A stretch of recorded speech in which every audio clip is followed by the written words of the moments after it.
ವೇದಿಕೆ ಕಡೆಗೆ ಆಗಮಿಸಬೇಕಂತೇಳಿ ವಿನಂತಿಸ್ತೇನೆ. ಬಂದು ಗ್ರಂಥಕ್ಕೆ ಪುಷ್ಪವೃಷ್ಟಿಯನ್ನು ಮಾಡಿ ಪೂಜ್ಯರಿಗೆ ಮಾಲಾರ್ಪಣೆಯನ್ನು ಮಾಡಿ ಹೋಗ್ಬೇಕಂತೇಳಿ ಅವರಲ್ಲಿ ವಿನಂತಿಸ್ತಾ ಇದ್ದೇನೆ.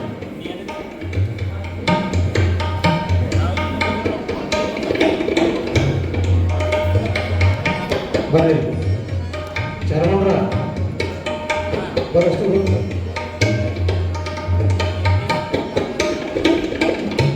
ಜನ ಬರ್ರಿ ಎಷ್ಟು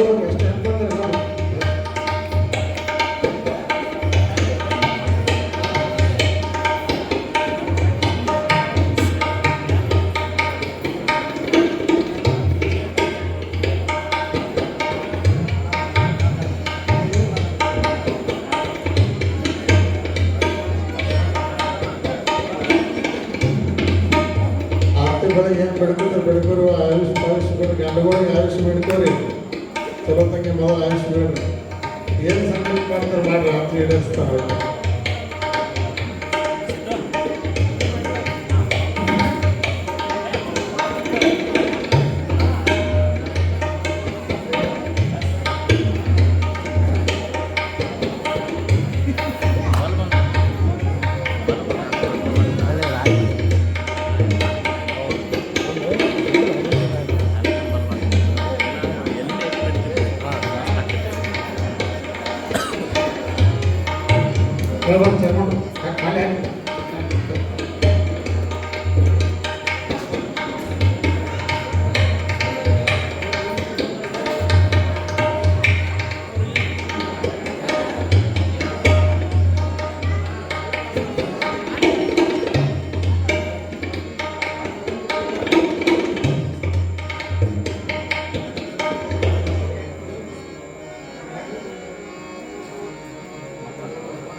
ಶಿವಸಾಂಬಜೇ ನಮಃ ಪಾರ್ವತೀಪದೇ ಶಿವ ಹರ ಹರ ಮಹಾದೇವ.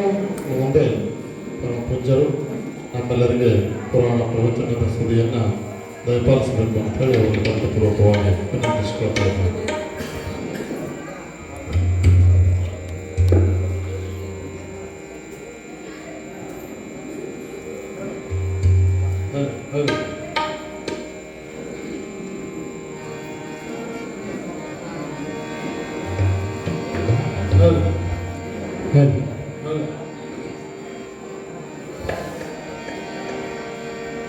शिव सांभजे नमः पार्वते शिव हर हर महादेव.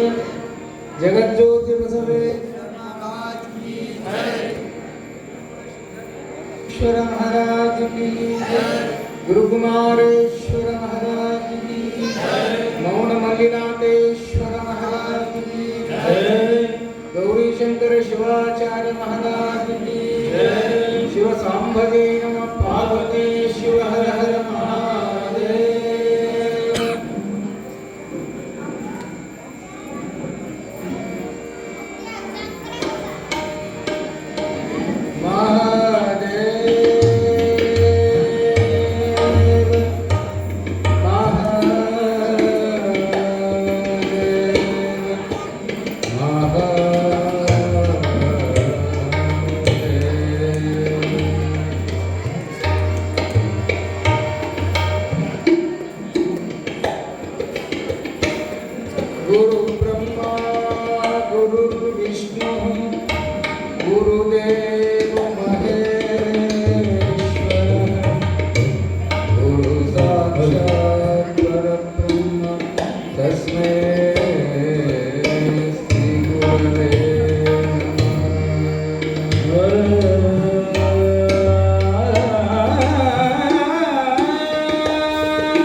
ನಾರಾಯಣಿ ನಮೋಸ್ತುತೇ ಗೌರಿ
जगज्योति बसवेश्वर महाराज की जय।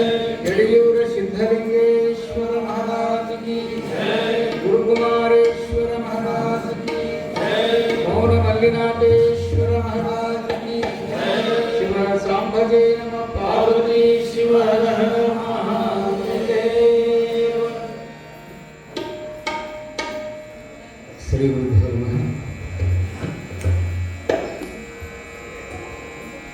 ಆರಂಭದಲ್ಲಿ 12ನೇ ಶತಮಾನದ ವಿಭೂತಿ ಪುರುಷ ಮಹಾಮಾನವತಾವಾದಿ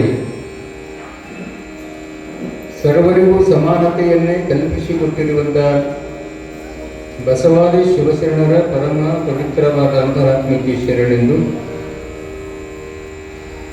ಶ್ರೀಮನ್ ಮಹಾರಾಜ ನಿರಂಜನ ಜಗದ್ಗುರು ಯಡಿಯೂರಿನ ಬಳಿಯ ತೋಟದ ಸಿದ್ಧಲಿಂಗ ಯತೀಶ್ವರರ ನಿರ್ವಿಕಲ್ಪ ಸಮಾಧಿಗೆ ಸಾಷ್ಟಾಂಗ ಪ್ರಣಾಮಗಳನ್ನು ಸಮರ್ಪಿಸಿ ಅಖಿಲ ಭಾರತ ವೀರಶೈವ ಮಹಾಸಭೆಯ ಸಂಸ್ಥಾಪನಾಚಾರ್ಯ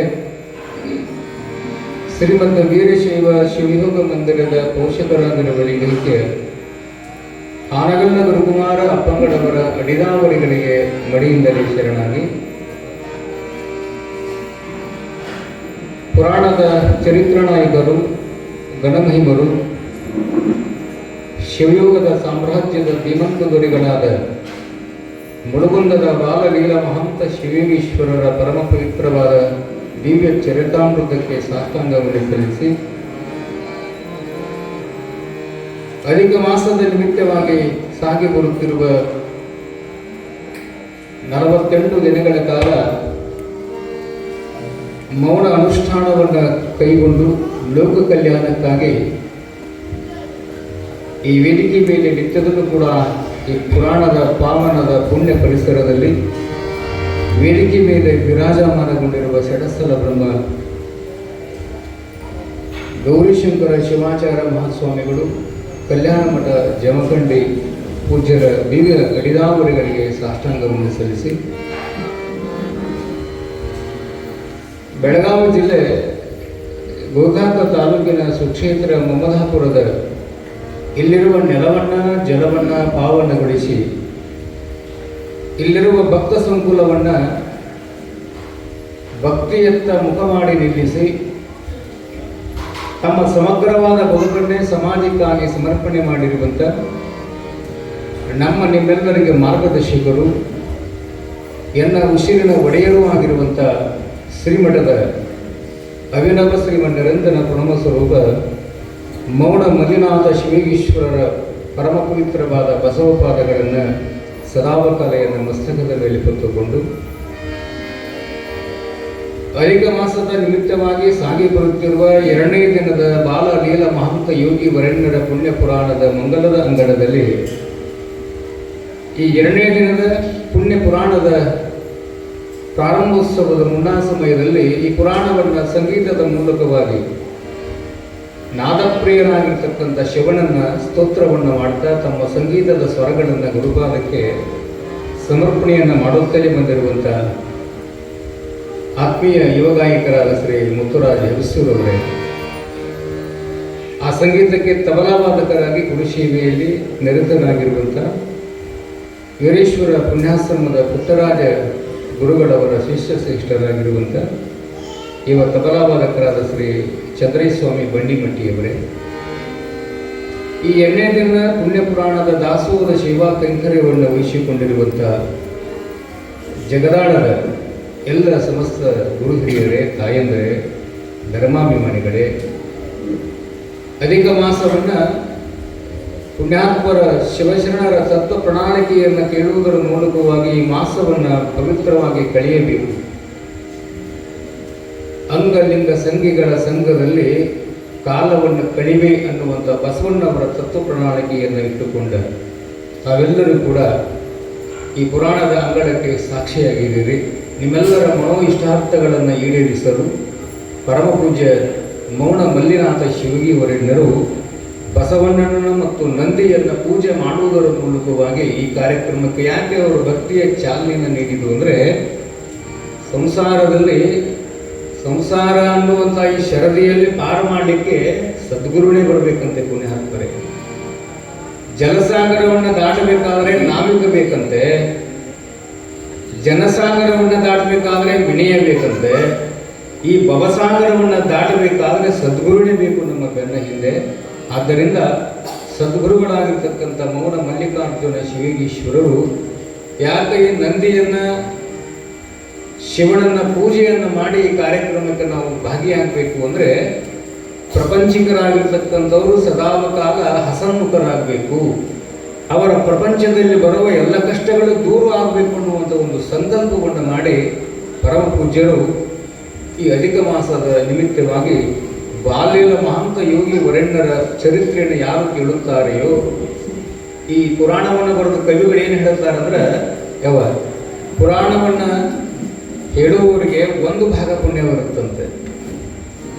ಭಾಳ ಚಂದ ಬರೆದಾರೆ ಈ ಕವಿಗಳು. ಪುರಾಣವನ್ನು ಹೇಳತಕ್ಕಂಥವ್ರಿಗೆ 1 ಭಾಗ ಪುಣ್ಯ ಬರ್ತದೆ, ಪುರಾಣವನ್ನು ಕೇಳ್ತಕ್ಕಂಥವರಿಗೆ 2 ಭಾಗ ಪುಣ್ಯ ಬರ್ತದೆ, ಪುರಾಣವನ್ನು ಹಚ್ಚಿದವರಿಗೆ 3 ಭಾಗ ಪುಣ್ಯ ಬರುತ್ತಂತ ಹೇಳ್ತಾರೆ ಗುರುಗಳು. ಆದ್ದರಿಂದ ಈ ಅಂಗಡಕ್ಕೆ ಒಂದು ಸಾರಿ ಬಂದುಬಿಟ್ವಿ ಅಂದ್ರೆ ನಾವೆಲ್ಲರೂ ಈ ಪುಣ್ಯದ ಭಾಗವನ್ನು ಪಡೆದುಕೊಳ್ಳಲಿಕ್ಕೆ ಕಾರಣೀಭೂತರಾದವರು ಶ್ರೀಮಠದ ಒಡೆಯರಾಗಿರ್ತಕ್ಕಂಥ ಮಾತೃ ಸ್ವರೂಪಿಗಳಾಗಿರುವಂಥ ಮೌನ ಮಲ್ಲಿನಾಥ ವರೆಣ್ಯರ ಒಂದು ಸತ್ಯ ಸಂಕಲ್ಪದ ಶಿಶು ಅದು ಬಾಲ್ಯಲ ಮಹಂತ ಶಿವಗಳವರ ಪುರಾಣ.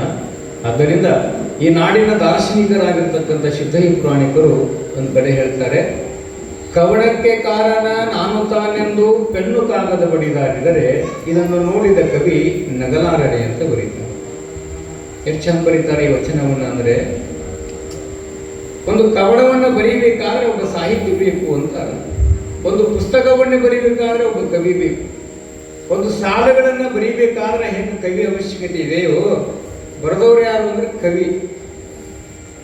ಕವನಕ್ಕೆ ಕಾರಣ ನಾನು ತಾನೆಂದು ಪೆನ್ನು ಕಾಗದ ಬಡಿದಾಡಿದರೆ ಇದನ್ನು ನೋಡಿದ ಕವಿ ನಗಲಾರಡೆ ಅಂತ ಬರೀತಾನೆ. ಬರೆದವನು ಸುಮ್ಮನಾದಾನ ಅಂತ. ಯಾರು ಬರೆದಾರದನ್ನ? ಕವನವನ್ನ ಕವಿ ಬರೆದಾನ. ಕವಿಯಾಗಿರ್ತಕ್ಕಂಥವನು ಕವನವನ್ನ ಬರೆದು ಮೌನವಿದ್ದಾನೆ. ಆಗ ಇವರಿಬ್ರು ಜಗಳ ಮಾಡಕತ್ತಿದ್ರಂತೆ. ಯಾರ್ಯಾರು? ಪೆನ್ನು ಮತ್ತು ಹಾಳೆ. ಪೆನ್ ಏನಂತಿತ್ತಂತ, ನಾನು ಬರ್ದೇನಂತ ಪೆನ್ ಅಂತಿತ್ತಂತ, ನಾನು ಬರ್ದೇನಂತ ಹಾಳೆ ಅಂತಿತ್ತಂತ. ನಿಜವಾಗ್ಲೂ ಬರೆದವ್ರು ಯಾರ್ರಿ? ಕವಿ ಒಬ್ಬ ಇದ್ದಾನೆ. ಆತ ಯಾರ ಮುಂದೆ ಹೇಳಿದ್ರೆ ನಾನಾ ಬರಬೇಕಂತ ತಿಳ್ಕೊಂಡು, ಚಿತ್ರಕ್ಕೆ ಕಾರಣ ನಾನು ತಾನೆಂದು ಬಣ್ಣ ತುಂಚೆ ಬಡಿದಾಡಿದರೆ ಇದನ್ನು ನೋಡಿದ ಚಿತ್ರಗಾರ ನಗಲಾರನೆ. ಒಂದು ಸುಂದರವಾಗಿರ್ತಕ್ಕಂಥ ಚಿತ್ರವನ್ನ ಬಿಡಿಸಿದವನು ಚಿತ್ರಗಾರನಿದ್ದಾನೆ. ಆ ಚಿತ್ರವನ್ನ ಬಿಡಿಸಿ ಆತ ಎಲ್ಲೋ ಮರೆಯಲ್ಲಿ ಹೋಗಿದ್ದಾನೆ. ಆದ್ರೆ ಇವೆರಡು ಜಗಳ ಮಾಡಕತ್ತಿತ್ತು. ಯಾವ್ಯಾವು? ಬಣ್ಣ ಮತ್ತು ಕುಂಚೆ. ಎಲ್ಲರನ್ನೇ ನೋಡಾಕತ್ತಿದ್ರು ಚಿತ್ರವನ್ನು. ಎಷ್ಟು ಚಂದ ಬಿಡಿಸ್ಯಾನಪ್ಪ, ಯಾ ಪುಣ್ಯಾತ್ಮ ಬಿಡಿಸ್ಯಾನ ಅಂತ ಹೊಗಳಾಕತ್ತಿದ್ರು. ಈ ಬಣ್ಣ ಅಂತಿತ್ತಂತ, ನಾನು ಬಿಡಿಸಿದಂತ ಬಣ್ಣ ಅಂತಿತ್ತಂತ, ನಾ ಬಿಡಿಸಿದಂತ ಬ್ರಷ್ ಅಂತಿತ್ತಂತ. ಆದ್ರೆ ಅದನ್ನು ಬಿಡಿಸಿದವರು ಯಾರು? ಚಿತ್ರಗಾರನು ಬಂದಿದ್ದಾನೆ. ಮೂರ್ತಿಗೆ ರೂವಾರಿ ನಾನು ತಾನೆಂದು ಕಲ್ಲು ಹೊಳಿ ಬಡಿದಾಡಿದರೆ.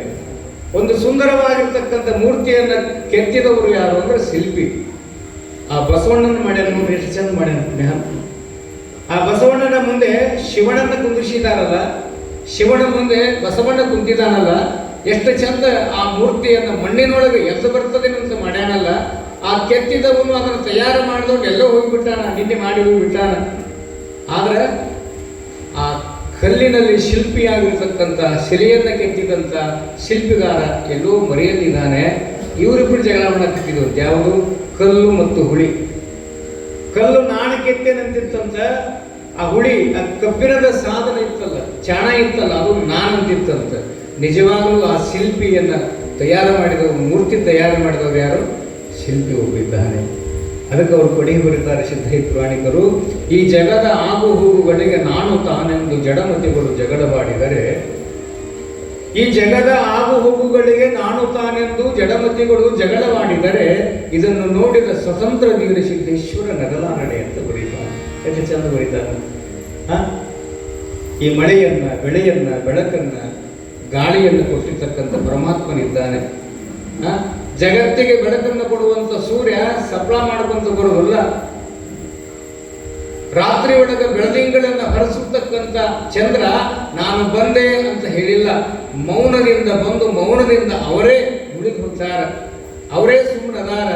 ಅಂಥವರ ಮಧ್ಯದಲ್ಲಿ ಜಡಮತಿಗಳು, ಬುದ್ಧಿ ಇಲ್ಲೇ ಇರ್ತಕ್ಕಂಥ ಕೆಲವು ಜನಗಳು ಏನಂತಾರ, ಇದು ನನ್ನಿಂದಲೇ ನಡೆದದ, ಇದು ನಾನು ಬರಲಿಲ್ಲ ಅಂತಂದ್ರೆ ಸಾಧ್ಯ ಇಲ್ಲ ಅಂತಕ್ಕಂಥ ಈ ಜಡಮತಿಗಳನ್ನು ನೋಡಿ, ಅಂದ್ರೆ ಈ ಅಹಂಕಾರಿಯಾಗಿರ್ತಕ್ಕಂಥವ್ರನ್ನ ನೋಡಿ ಪರಮಾತ್ಮ ಏನ್ ಮಾಡಾಕತ್ತೇನಂದ್ರೆ ನಗಾಕತ್ಯಾನ ಅಂತ ಬರೀತಾರೆ ಪುಣ್ಯಾತ್ಮರೇ. ಆದ್ದರಿಂದ ಈ ಜಗತ್ತು ನಡೆದಿದ್ದು ಯಾರಿಂದ ಅಂದ್ರೆ ಶಿವನಿಂದ ನಡೆದಿದೆ. ನಾವೆಲ್ಲರೂ ಕೂಡ ಶಿವನ ವಂಶಸ್ಥರಾಗಿ ಬಂದಿದ್ದೀವಿ ವಿನಃ ಈ ವಂಶವನ್ನ, ಈ ಶಿವ ಸಂತಾನವನ್ನ ನಡೆಸ್ತಕ್ಕಂಥವ್ನು ಯಾರು ಅಂದ್ರೆ ಪರಮಾತ್ಮನೊಬ್ಬನಿದ್ದಾನೆ. ಅವ ಅದಾನ ಅಂತಕ್ಕಂಥವ್ರು ಅಂತ ಯಾರು ನಂಬಿ ಬದುಕಾಕತ್ಯಾರ ಅವರಿಗೆ ಕಷ್ಟಗಳೇ ಬರುವುದಿಲ್ಲ. ಕಾರಣ ಏನು ಅಂತಂದ್ರೆ, ಹನುಮಂತ ಸೇತುವೆಯನ್ನು ಕಟ್ತಾ ಇದ್ದಂತೆ.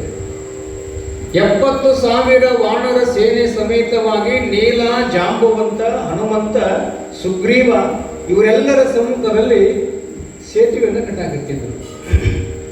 ಯಾವುದರ ಸಲುವಾಗಿ ಸೇತುವೆ ಕಟ್ಟಾಕತ್ತಿದ್ರು ನಿಮಗೆ ಗೊತ್ತದ. ರಾವಣ ಸೀತೆಯನ್ನು ಹೊತ್ತುಕೊಂಡು ಹೋಗಿದ್ದ. ಅವಳನ್ನು ಸುರಕ್ಷಿತವಾಗಿ ಹುಡುಕಿಕೊಂಡು ಬರಲಿಕ್ಕೆ ಹನುಮಂತನ ಗರಾಧ್ಯಕ್ಷತೆ ಒಳಗೆ ಸೇತುವೆ ಕಟ್ಟಾಕತ್ತಿದ್ರು. ಅಂತ ಧರ್ಮ ಕಾರ್ಯಗಳಲ್ಲಿ ಅಳಿಲು ಒಂದು ಶಿವ ಮಾಡಕತ್ತಿತ್ತಂದ್ರೆ, ಅಳಿಲು ಏನ್ ಮಾಡಕತ್ತಿತ್ತಂದ್ರೆ, ಮತ್ತೆ ಸೇತುವೆ ಕಟ್ಟಾಕ ಉಸುಗು ಬೇಕಲ್ಲ, ಉಸುಗು. ಅಳಿಲು ಏನ್ ಮಾಡಕತ್ತಂದ್ರೆ, ಇಂಥ ಪುಣ್ಯ ಕಾರ್ಯಗಳಲ್ಲಿ ನಂದು ಒಂದಿಷ್ಟು ಸೇವೆ, ಅದಕ್ಕೆ ಅಳಿಲು ಸೇವೆ ಅಂತಾರೆ ನೋಡಿ. ಆ ಸಮುದ್ರದಲ್ಲಿ ಮುಳುಗ್ತಿತ್ತಂತ. ಸಮುದ್ರದಲ್ಲಿ ಮುಳುಗಿ ಉಸುಗಿನಾಗ ಉಳ್ಯಾಡಿ ಆ ಸೇತುವೆ ಕಟ್ಟೋರ್ ಮುಂದೆ ಹೋಗಿ ಮೈ ಜಾಡಿಸ್ತಿತ್ತಂತ. ಯಾಕ ಅಂತ ಕೇಳಿದ್ರೆ, ಅಪ್ಪ ನಮ್ದೊಟ್ಟು ಅಳಿಲು ಸೇವೆ ಉಸುಗು ತೋರತ್ತಿತ್ತು ಅಂದ್ಕೊಂಡ್ರೆ. ಎಷ್ಟೈತೆ ಅವಾಗ ಶರೀರ? ಲಿಂಬೆ ಹಣ್ಣಿನಷ್ಟು ಶರೀರದ, ಆದರೂ ಕೂಡ ಸೇವಾಭಾವ ಹೆಂಗದ ನೋಡಿ. ಈ ಧರ್ಮ ಕಾರ್ಯಗಳಲ್ಲಿ ನಂದು ಒಂದಿಷ್ಟು ಸೇವೆ ಸಲ್ಲಿ ಅಂತ ತಿಳ್ಕೊಂಡು ಸಮುದ್ರದ ತಟಾಕದಲ್ಲಿರುವ ನೀರಿನಲ್ಲಿ ಮುಳುಗಿ ಉಸುಗಿನಾಗ ಉಳ್ಳಾಡಿ ಆ ಸೇತುವೆ ಕಟ್ಟೋರು ಮುಂದೆ ಹೋಗಿ ಮೈ ಜಾಡಿಸ್ತಿತ್ತು. ಅವ್ರು ನಗುತ್ತಿದ್ರು, ಇರ್ಲಿ ಬಿಡಪ್ಪ ಅದ್ರ ಸೇವೆಯನ್ನು ಮುಟ್ಲಿ ಅಂತಿದ್ರು. ಹಿಂಗೆ ಮಾಡಕತ್ತಿತ್ತು. ರಾಮ ಬಂದು ನೋಡಿದ. ಎಷ್ಟು ಮಂದಿ ಕೂಡ್ಯಾರಲ್ಲ, ಹನುಮಂತದಾನ, ಜಾಂಬುವಂತದಾನ, ನೀಲಾದಾನ, ಸುಗ್ರೀವದಾನ, 70,000 ವಾನರ ಸೇನೆ ಸಮೇತವಾಗಿ ಆ ಸೇತುವೆಯನ್ನು ಕಟ್ಟಾಕತ್ತಿದ್ರು. ರಾಮ ನಾನು ಏನೋ ಮಾಡಕತ್ತೆ ಅಂತ ನೋಡಾಕ ಬಂದ. ಇದು ಕಾಲ ಉಳ್ಳಾಕತ್ತಿತ್ತೆ, ಯಾರು ಅಳಿಲು. ನೀರಾಗ ಮುಳುಗೋದು ಉಸಿರಾಗ ಮಾಡಕತ್ತಿರ್ತಲ್ಲ, ಮ್ಯಾಗ ಮುಖ ಮಾಡಿಕೊಂಡು ಹೋದ ರಾಮ ಇದನ್ನು ನೋಡಲಾರದೆ ಅಳಿಲಿನ ಮೇಲೆ ಕಾಲಿಟ್ಟು ಬಿಡ್ತಾನೆ. ಇಷ್ಟ ಶರೀರಪ್ಪ, ಇಷ್ಟ ಲಿಂಬಿ ಹಣ್ಣಿನಷ್ಟು ಶರೀರ, ಕಾಲಿಟ್ಟ ತಕ್ಷಣ ಕುದಲಾಗಿ ಸಕ್ಕೊಂಡ್ಬಿಡ್ತೀರಿ. ಸಿಕ್ಕೊಂಡ ತಕ್ಷಣ ಕಾಲಾಗ ಏನು ಮೆತ್ತ ಗಂತಿಯಲ್ಲ ಅಂತ ತಿಳ್ಕೊಂಡು ಕಾಲ ತೆಗೆದು ನೋಡಿದರೆ ಅಳಿಲು ಸಿಕ್ಕು ಒದ್ದಾಡಕತ್ತಿತ್ತು. ರಾಮ ಅಂದಂತೆ, ಏನೋ ಕೂಗಬಾರ್ದೇನೋ ನನ್ನನ್ನ ಅಂದಂತೆ ರಾಮ. ಯಾರಿಗೆ? ಅಳಿಲಿಗೆ ಹೇಳ್ತಾನೆ, ನನ್ನ ಕೂಗಬೇಕಿಲ್ಲ ಅಂತ ಅಳಿಲಿಗೆ ಕೇಳಿದ್ರೆ ಅಳಿಲು ಹೇಳುತ್ತಂತ, ಯಪ್ಪ ಯಾರ ಸ್ಮರಣೆಯನ್ನ ಹಗಲಿರಲು ಮಾಡುತ್ತೇನೆಯೋ ಅವನ ತುಳಿದಾಗಿ ಇನ್ನು ಯಾರನ್ನು ಕೂಗಲಿಪ್ಪ ಅಂತಂತದ್ದು ಅಳಿಲು. ಯಾವ ಅಳಿಲು? ಯಾರ ಸ್ಮರಣೆಯೊಳಗೇನಿಲ್ಲ, ನಾನು ಸದಾವಕಾಲ ಸ್ಮರಣೀಯವಾಗಿದೆಯೇನಲ್ಲ ಅಂಥವನಿಗೆ ಬಂದು ತುಳಿದಾಗ ನನ್ನ ಯಾರನ್ನು ಕೂಗಲಿ, ನೀನೇ ರಕ್ಷಣೆ ಮಾಡೋನು ರಾಮ ಶ್ರೀರಾಮ, ನೀನ ತುಳಿದ ಮೇಲೆ ನೀನು ಯಾರನ್ನು ಕೂಗಲಿಪ್ಪ ಅಂತ. ಹಾಗ ಹಿಂಗ ಆತನಪ್ಪ ಅಂದಾನ ಕಾಲ ತೆಗೆದು ಏನ್ ಮಾಡಾಕತ್ತಿದ್ದೆ? ಯಪ್ಪ ಸೇತುವೆ ಕಟ್ಟಾಕ ನಂದು ಒಂದಿಷ್ಟು ಉಸುಗು ಸೇವೆ ಮಾಡಾಕತ್ತೆ, ಧರ್ಮಕಾರ ಮಾಡಾಕತ್ತೇನೋ ಬಾ ಅಂತ ತಿಳ್ಕೊಂಡು ಅಳಿಲಿನ ದುಬ್ಬದ ಮೇಲೆ ಹಿಂಗ 3 ಗೆರೆ ಹಾಕಿದ್ದಂತ ನೋಡಿ ಆಶೀರ್ವಾದ ಮಾಡಿದ್ನು. ನೋಡ್ಬೇಕಾರೆ ಅಳಿಲಿನ ದುಬ್ಬದ ಮೇಲೆ 3 ಗೆರೆ ಅದ, ನೋಡಿರಲ್ಲ? ಆ ಗೆರೆ ಯಾರ್ದಂದ್ರ ಹೇಳ್ತಾನೆ ಶ್ರೀರಾಮಚಂದ್ರ, ಯಾರು ಧರ್ಮ ಕಾರ್ಯದಲ್ಲಿ ಭಾಗಿಯಾಗುತ್ತಾರೆಯೋ ಅವರಿಗೆ ಪರಮಾತ್ಮನ ಆಶೀರ್ವಾದ ಇರುತ್ತದಂತ ಆಶೀರ್ವಾದ. ಇವತ್ತು ನೋಡಿ ಪಕ್ಕದ ಗ್ರಾಮದವರು ಇವತ್ತಿನ ದಾಸೋಹ ಸೇವಾ ಕೈಂಕರ್ಯವನ್ನು ವಹಿಸಿಕೊಂಡಾರಲ್ಲ, ಆ ದಾಸೋಹದ ಸೇವಾ ಕೈಂಕರ್ಯವನ್ನು ವಹಿಸಿಕೊಂಡಿರ್ತಕ್ಕಂಥವರಿಗೆ ಅಲ್ಲಿ ಧರ್ಮ ಕಾರ್ಯಗಳಲ್ಲಿ ಉಸಿಗಿನ ಸೇವೆ ಮಾಡತಕ್ಕಂಥ ಅಳಿಲಿಗೆ ಹೆಂಗ ಆಶೀರ್ವಾದ ಆಯಿತು, ಇವತ್ತಿನ ಪುರಾಣದ 2ನೇ ದಿನದ ಪರಮ ಮಂಗಲದ ಅಂಗಳಕ್ಕೆ ಬಂದು ತಮ್ಮ ಕುಟುಂಬ ಸಮೇತರಾಗಿ ಬಂದು ಶಿವ ಮತ್ತು ನಂದಿಯನ್ನು ಪೂಜೆ ಮಾಡಿ ಈ ಪುರಾಣಕ್ಕೆ ಚಾಲನೆ ನೀಡಿರ್ತಕ್ಕಂಥ ನೆರೆ ಗ್ರಾಮವಾಗಿರ್ತಕ್ಕಂಥ ಆ ಗ್ರಾಮದವರು ಇವತ್ತು ದಾಸೋಹ ಮಾಡ್ಯಾರಲ್ಲ, ಅವರಿಗೆ ಮೌನ ಮಲ್ಲಿಕಾರ್ಜುನ ಅಪ್ಪಂಗಳವರ ವರದಹಸ್ತ ಸದಾವಕಾಲ ಇರುತ್ತದೆ. ಹೇಳುವ ತಾತ್ಪರ್ಯ ಏನು ಅಂದ್ರೆ, ಯಾರು ಧರ್ಮ ಕಾರ್ಯದಲ್ಲಿ ಭಾಗಿಯಾಗುತ್ತಾರೆಯೋ ಅವರನ್ನು ಧರ್ಮ ರಕ್ಷಣೆ ಮಾಡುತ್ತದೆ. ಪುಣ್ಯಾತ್ಮರೇ, ಧರ್ಮ ರಕ್ಷಣೆ ಮಾಡುತ್ತದೆ. ರಾಮ ಮುಂದೆ ಬಂದ. ರಾಮ ಬಂದು ನೋಡ್ತಾನೆ, ಹನುಮಂತ ಏನ್ ಮಾಡ್ತಿದ್ದ? ಎಲ್ಲರೂ ಸೇರಿ ಒಂದು ಕಲ್ಲು ತಗೊಂಡು ಆ ಕಲ್ಲಿನ ಮೇಲೆ ರಾಮ ಅಂತ ಬರೆದು ಒಗಿತಿದ್ರು. ಅವ್ರು ನೀರಾಗ ಶ್ರೀರಾಮ ರಾಮ ನಾಮ ಸತ್ಯ ಹೇ ಅಂತ ಒಗಿತಿದ್ರು. ನೋಡ್ರಿ ಎಂತ ಅದ್ಭುತ ಅಂತಂದ್ರೆ, ಗಣವಸ್ತುವಾಗಿರ್ತಕ್ಕಂಥ ನೀರಿನಾಗ ಮುಳುಗಬೇಕಲ್ಲ, ಅದು ಸೃಷ್ಟಿಯ ನಿಯಮ. ಒಂದು ದ್ವಾರದ ಕಾಲ ಒಗೆದ ಸಹಿತ ನೀರಾಗ ಮುಳುಗುತ್ತದೆ. ದೊಡ್ಡ ದೊಡ್ಡ ಬಂಡೆಗಲ್ಲುಗಳ ಮೇಲೆ ಶ್ರೀರಾಮ್ ಅಂತ ತಿಳ್ಕೊಂಡು ಬರೆದು ನೀರಾಗ ಹೋಗಿದ್ರೆ ಕಲ್ಲುಗಳೆಲ್ಲ ತೇಲ್ತಿದ್ದುವಂತೆ. ನೋಡಿ ಎಂಥ ಶಕ್ತಿ ಇತ್ತು ಎದ್ರೊಳಗ್ರಿ? ರಾಮನಾಮದೊಳಗೆ. ರಾಮನಾಮದೊಳಗೆ ಅದ್ಭುತವಾದ ಶಕ್ತಿ, ಭಗವಂತನ ಸ್ಮರಣೆಯೊಳಗೆ ಅದ್ಭುತವಾದ ಶಕ್ತಿ ಇರುತ್ತದೆ. ತೇಲಾಕತ್ತಿದ್ದು ಕಲ್ಲು, ಇದನ್ನ ರಾಮ ಬಂದು ನೋಡಿದ. ರಾಮ ಒಂದಿಷ್ಟು ಅಹಂಕಾರ ಬಂತಂತ. ನನ್ನ ಹೆಸರು ಬರೆದು ಹೋದ್ರೆ ತೇಲಾಕತ್ತೈತೆ ಅಂದ ಬಳಿಕ ಇನ್ನು ನನ್ನ ಹೆಸರಿಗೆ ಎಷ್ಟು ತಾಕತ್ತೆ ಐತೆ ಅಂದ ಬಳಿಕ ಇನ್ನು ನನಗೆಷ್ಟು ತಾಕತ್ತಿರುವುದು ಈ ಭೂಮಿ ಮೇಲೆ? ಒಂದಿಷ್ಟು ಬಂತು ನೋಡ್ರಿ. ಏನು? ನಾನು ಅಂತ ಕಲ್ತು, ನಾನು ಒಂದು ಕಲ್ಲು ಒಗದಾಗ್ತಡೆ ಅಂತ ತಿಳ್ಕೊಂಡು ಕಲ್ಲಿನ ಮೇಲೆ ತನ್ನ ಹೆಸರನ್ನ ತಾನು ಬರೆದು ನಾನು ಅನ್ನುವಂಥ ಅಹಂಕಾರದಿಂದ ಕಲ್ಲನ್ನು ಒಗದ ನೀರಾಗ ದವಕ್ಕನ್ನು ಮುಳುಗಿಬಿಡ್ತು. ಯಾರು ನೋಡಿದ್ದಿಲ್ಲ, ಪುಣ್ಯಕ್ಕೆ ಯಾರು ನೋಡಿದ್ರು? ಹನುಮಂತ ನೋಡಿದ್ದಂತ. ಶ್ರೀರಾಮಗ ಒಂದಿಷ್ಟು ಮುಜುಗರ ಆಗ್ತದೆ. ತಾಯಿಗೆ ಹನುಮಂತ ಏನು ಇದು ಆಶ್ಚರ್ಯ ಅಂತ. ಯಪ್ಪ ಅಂತ ಹನುಮ, ಅಲ್ಲ ನನ್ನ ಹೆಸರು ನೀನು ಬರೆದು ಹೋದ್ರೆ ತೇಲಾಕತ್ತದ, ನನ್ನ ಹೆಸರು ನಾನಾ ಬರೆದು ಹೋದ್ರೆ ಯಾಕೆ ಮುಳುಗಿತು ಅಂತ ತಿಳ್ಕೊಂಡು ಹನುಮಂತನ ಕೇಳಿದ್ರೆ, ಯಪ್ಪ ಯಾರು ನಾ ಅಂತ ತಿಳ್ಕೊಂಡು ಬದುಕಾಕತ್ತಾರ ಅವ್ರು ಮುಳುಗ್ತಾರ, ಯಾರು ನೀ ಅಂತ ಬದುಕಾಕತ್ತಾರ ಅವ್ರು ತೇಲ್ತಾರ ಅಂತ ಹೇಳಿದಂತೆ ಹನುಮಂತ. ಅಂದ್ರೆ ಒಂದೊಂದು ಸಾರಿ ಹನುಮಂತನ ಸಹಿತ ರಾಮನನ್ನು ಸರಿದಾರಿಗೆ ತಂದಿದ್ದು ಉದಾಹರಣೆ ಇದೆ. ಅದಕ್ಕೆ ಸಿದ್ಧೇ ಪುರಾಣಿಕರು ಹೇಳ್ತಾರ, ನಾನು ಮಾಡಿದೆ ನಾನು ನೀಡಿದೆ ಎಂಬ ಹಮ್ಮಿನೊಳಗೆ ಸಿಕ್ಕು ನಿನ್ನ ಮರೆತಿರುವೆನಯ್ಯ. ಕಾರಣ ಏನು ಅಂತಂದ್ರೆ, ಈ ಪುಣ್ಯದ ಮಂಗಲದ ಅಂಗಳಕ್ಕೆ ನೀವೇನು ಬಂದಿರಲ್ಲ. ಏನಂತ ಬಂದಿರಿ ಅಂದ್ರೆ, ನಮ್ಮ ಪ್ರಪಂಚದಲ್ಲಿ ಬರುವ ಎಲ್ಲ ಕಷ್ಟಗಳನ್ನ, ಕೋಪಗಳನ್ನ, ತಾಪಗಳನ್ನ ದೂರ ಮಾಡತಕ್ಕಂಥ ಒಂದು ಅದ್ಭುತವಾದ ಚೈತನ್ಯದ ಶಕ್ತಿ. ಅನೇಕ ರೋಗಿಗಳಿಗೆ ಧನ್ವಂತರಿಯಾಗಿರ್ತಕ್ಕಂಥ ಮೌನ ಮಲ್ಲಿಕಾರ್ಜುನ ಅಪ್ಪಂಗಳವರು ಸದಾವಕಾಲ ನಮ್ಮ ವರದಹಸ್ತ. ಅವರ ವರದಹಸ್ತ ನಮ್ಮ ಮೇಲೆ ಎಲ್ಲಿವರೆಗೆ ಇರ್ತದೋ ಅಲ್ಲಿವರೆಗೆ ನಮಗೆ ದುಃಖ ಬರುವುದನ್ನು ದಾಗಿ ಬಂದು ಅವರ ಪಾದಕ್ಕೆ ಹಿಡಿಸಾಕತ್ತೇವಲ್ಲ, ನಮ್ಮನ್ನು ಕೂಡ ಭವಸಾಗರದಿಂದ ತೇಲಿಸ್ತಾನೆ ಸದ್ಗುರು. ಎಂತಾತ ಗುರು ಆತನು ಅಂದ್ರೆ ಬಹಳ ಅಂತಃಕರಣ ಉಂಟಾತನು. ನಿನ್ನ ನಾಮದ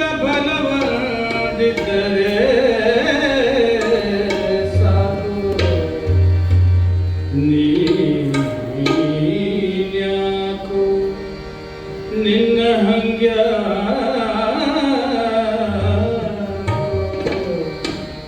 ನಿನ್ನ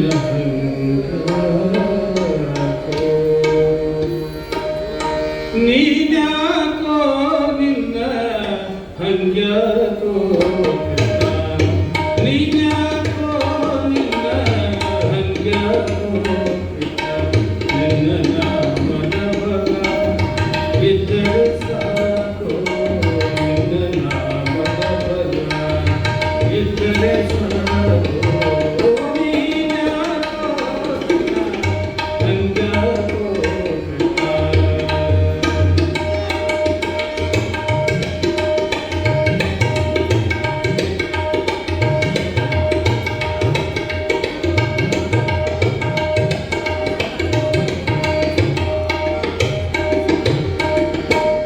ಮಕರ ಬಾರಿಗೆ ಸಿಲುಕಿ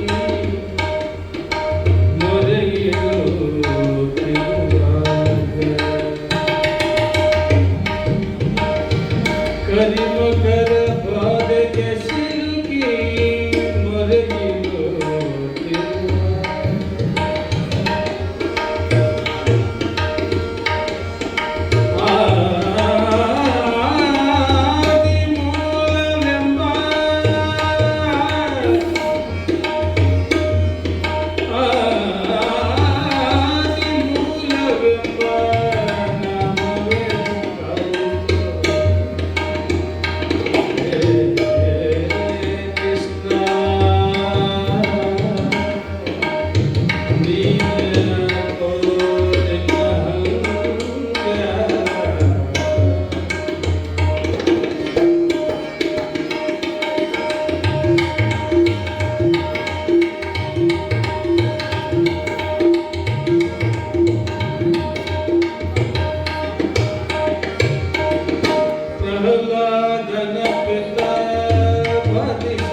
ಧನ್ಯವಾದಗಳು ಗವಾಯಿಗಳಿಗೆ.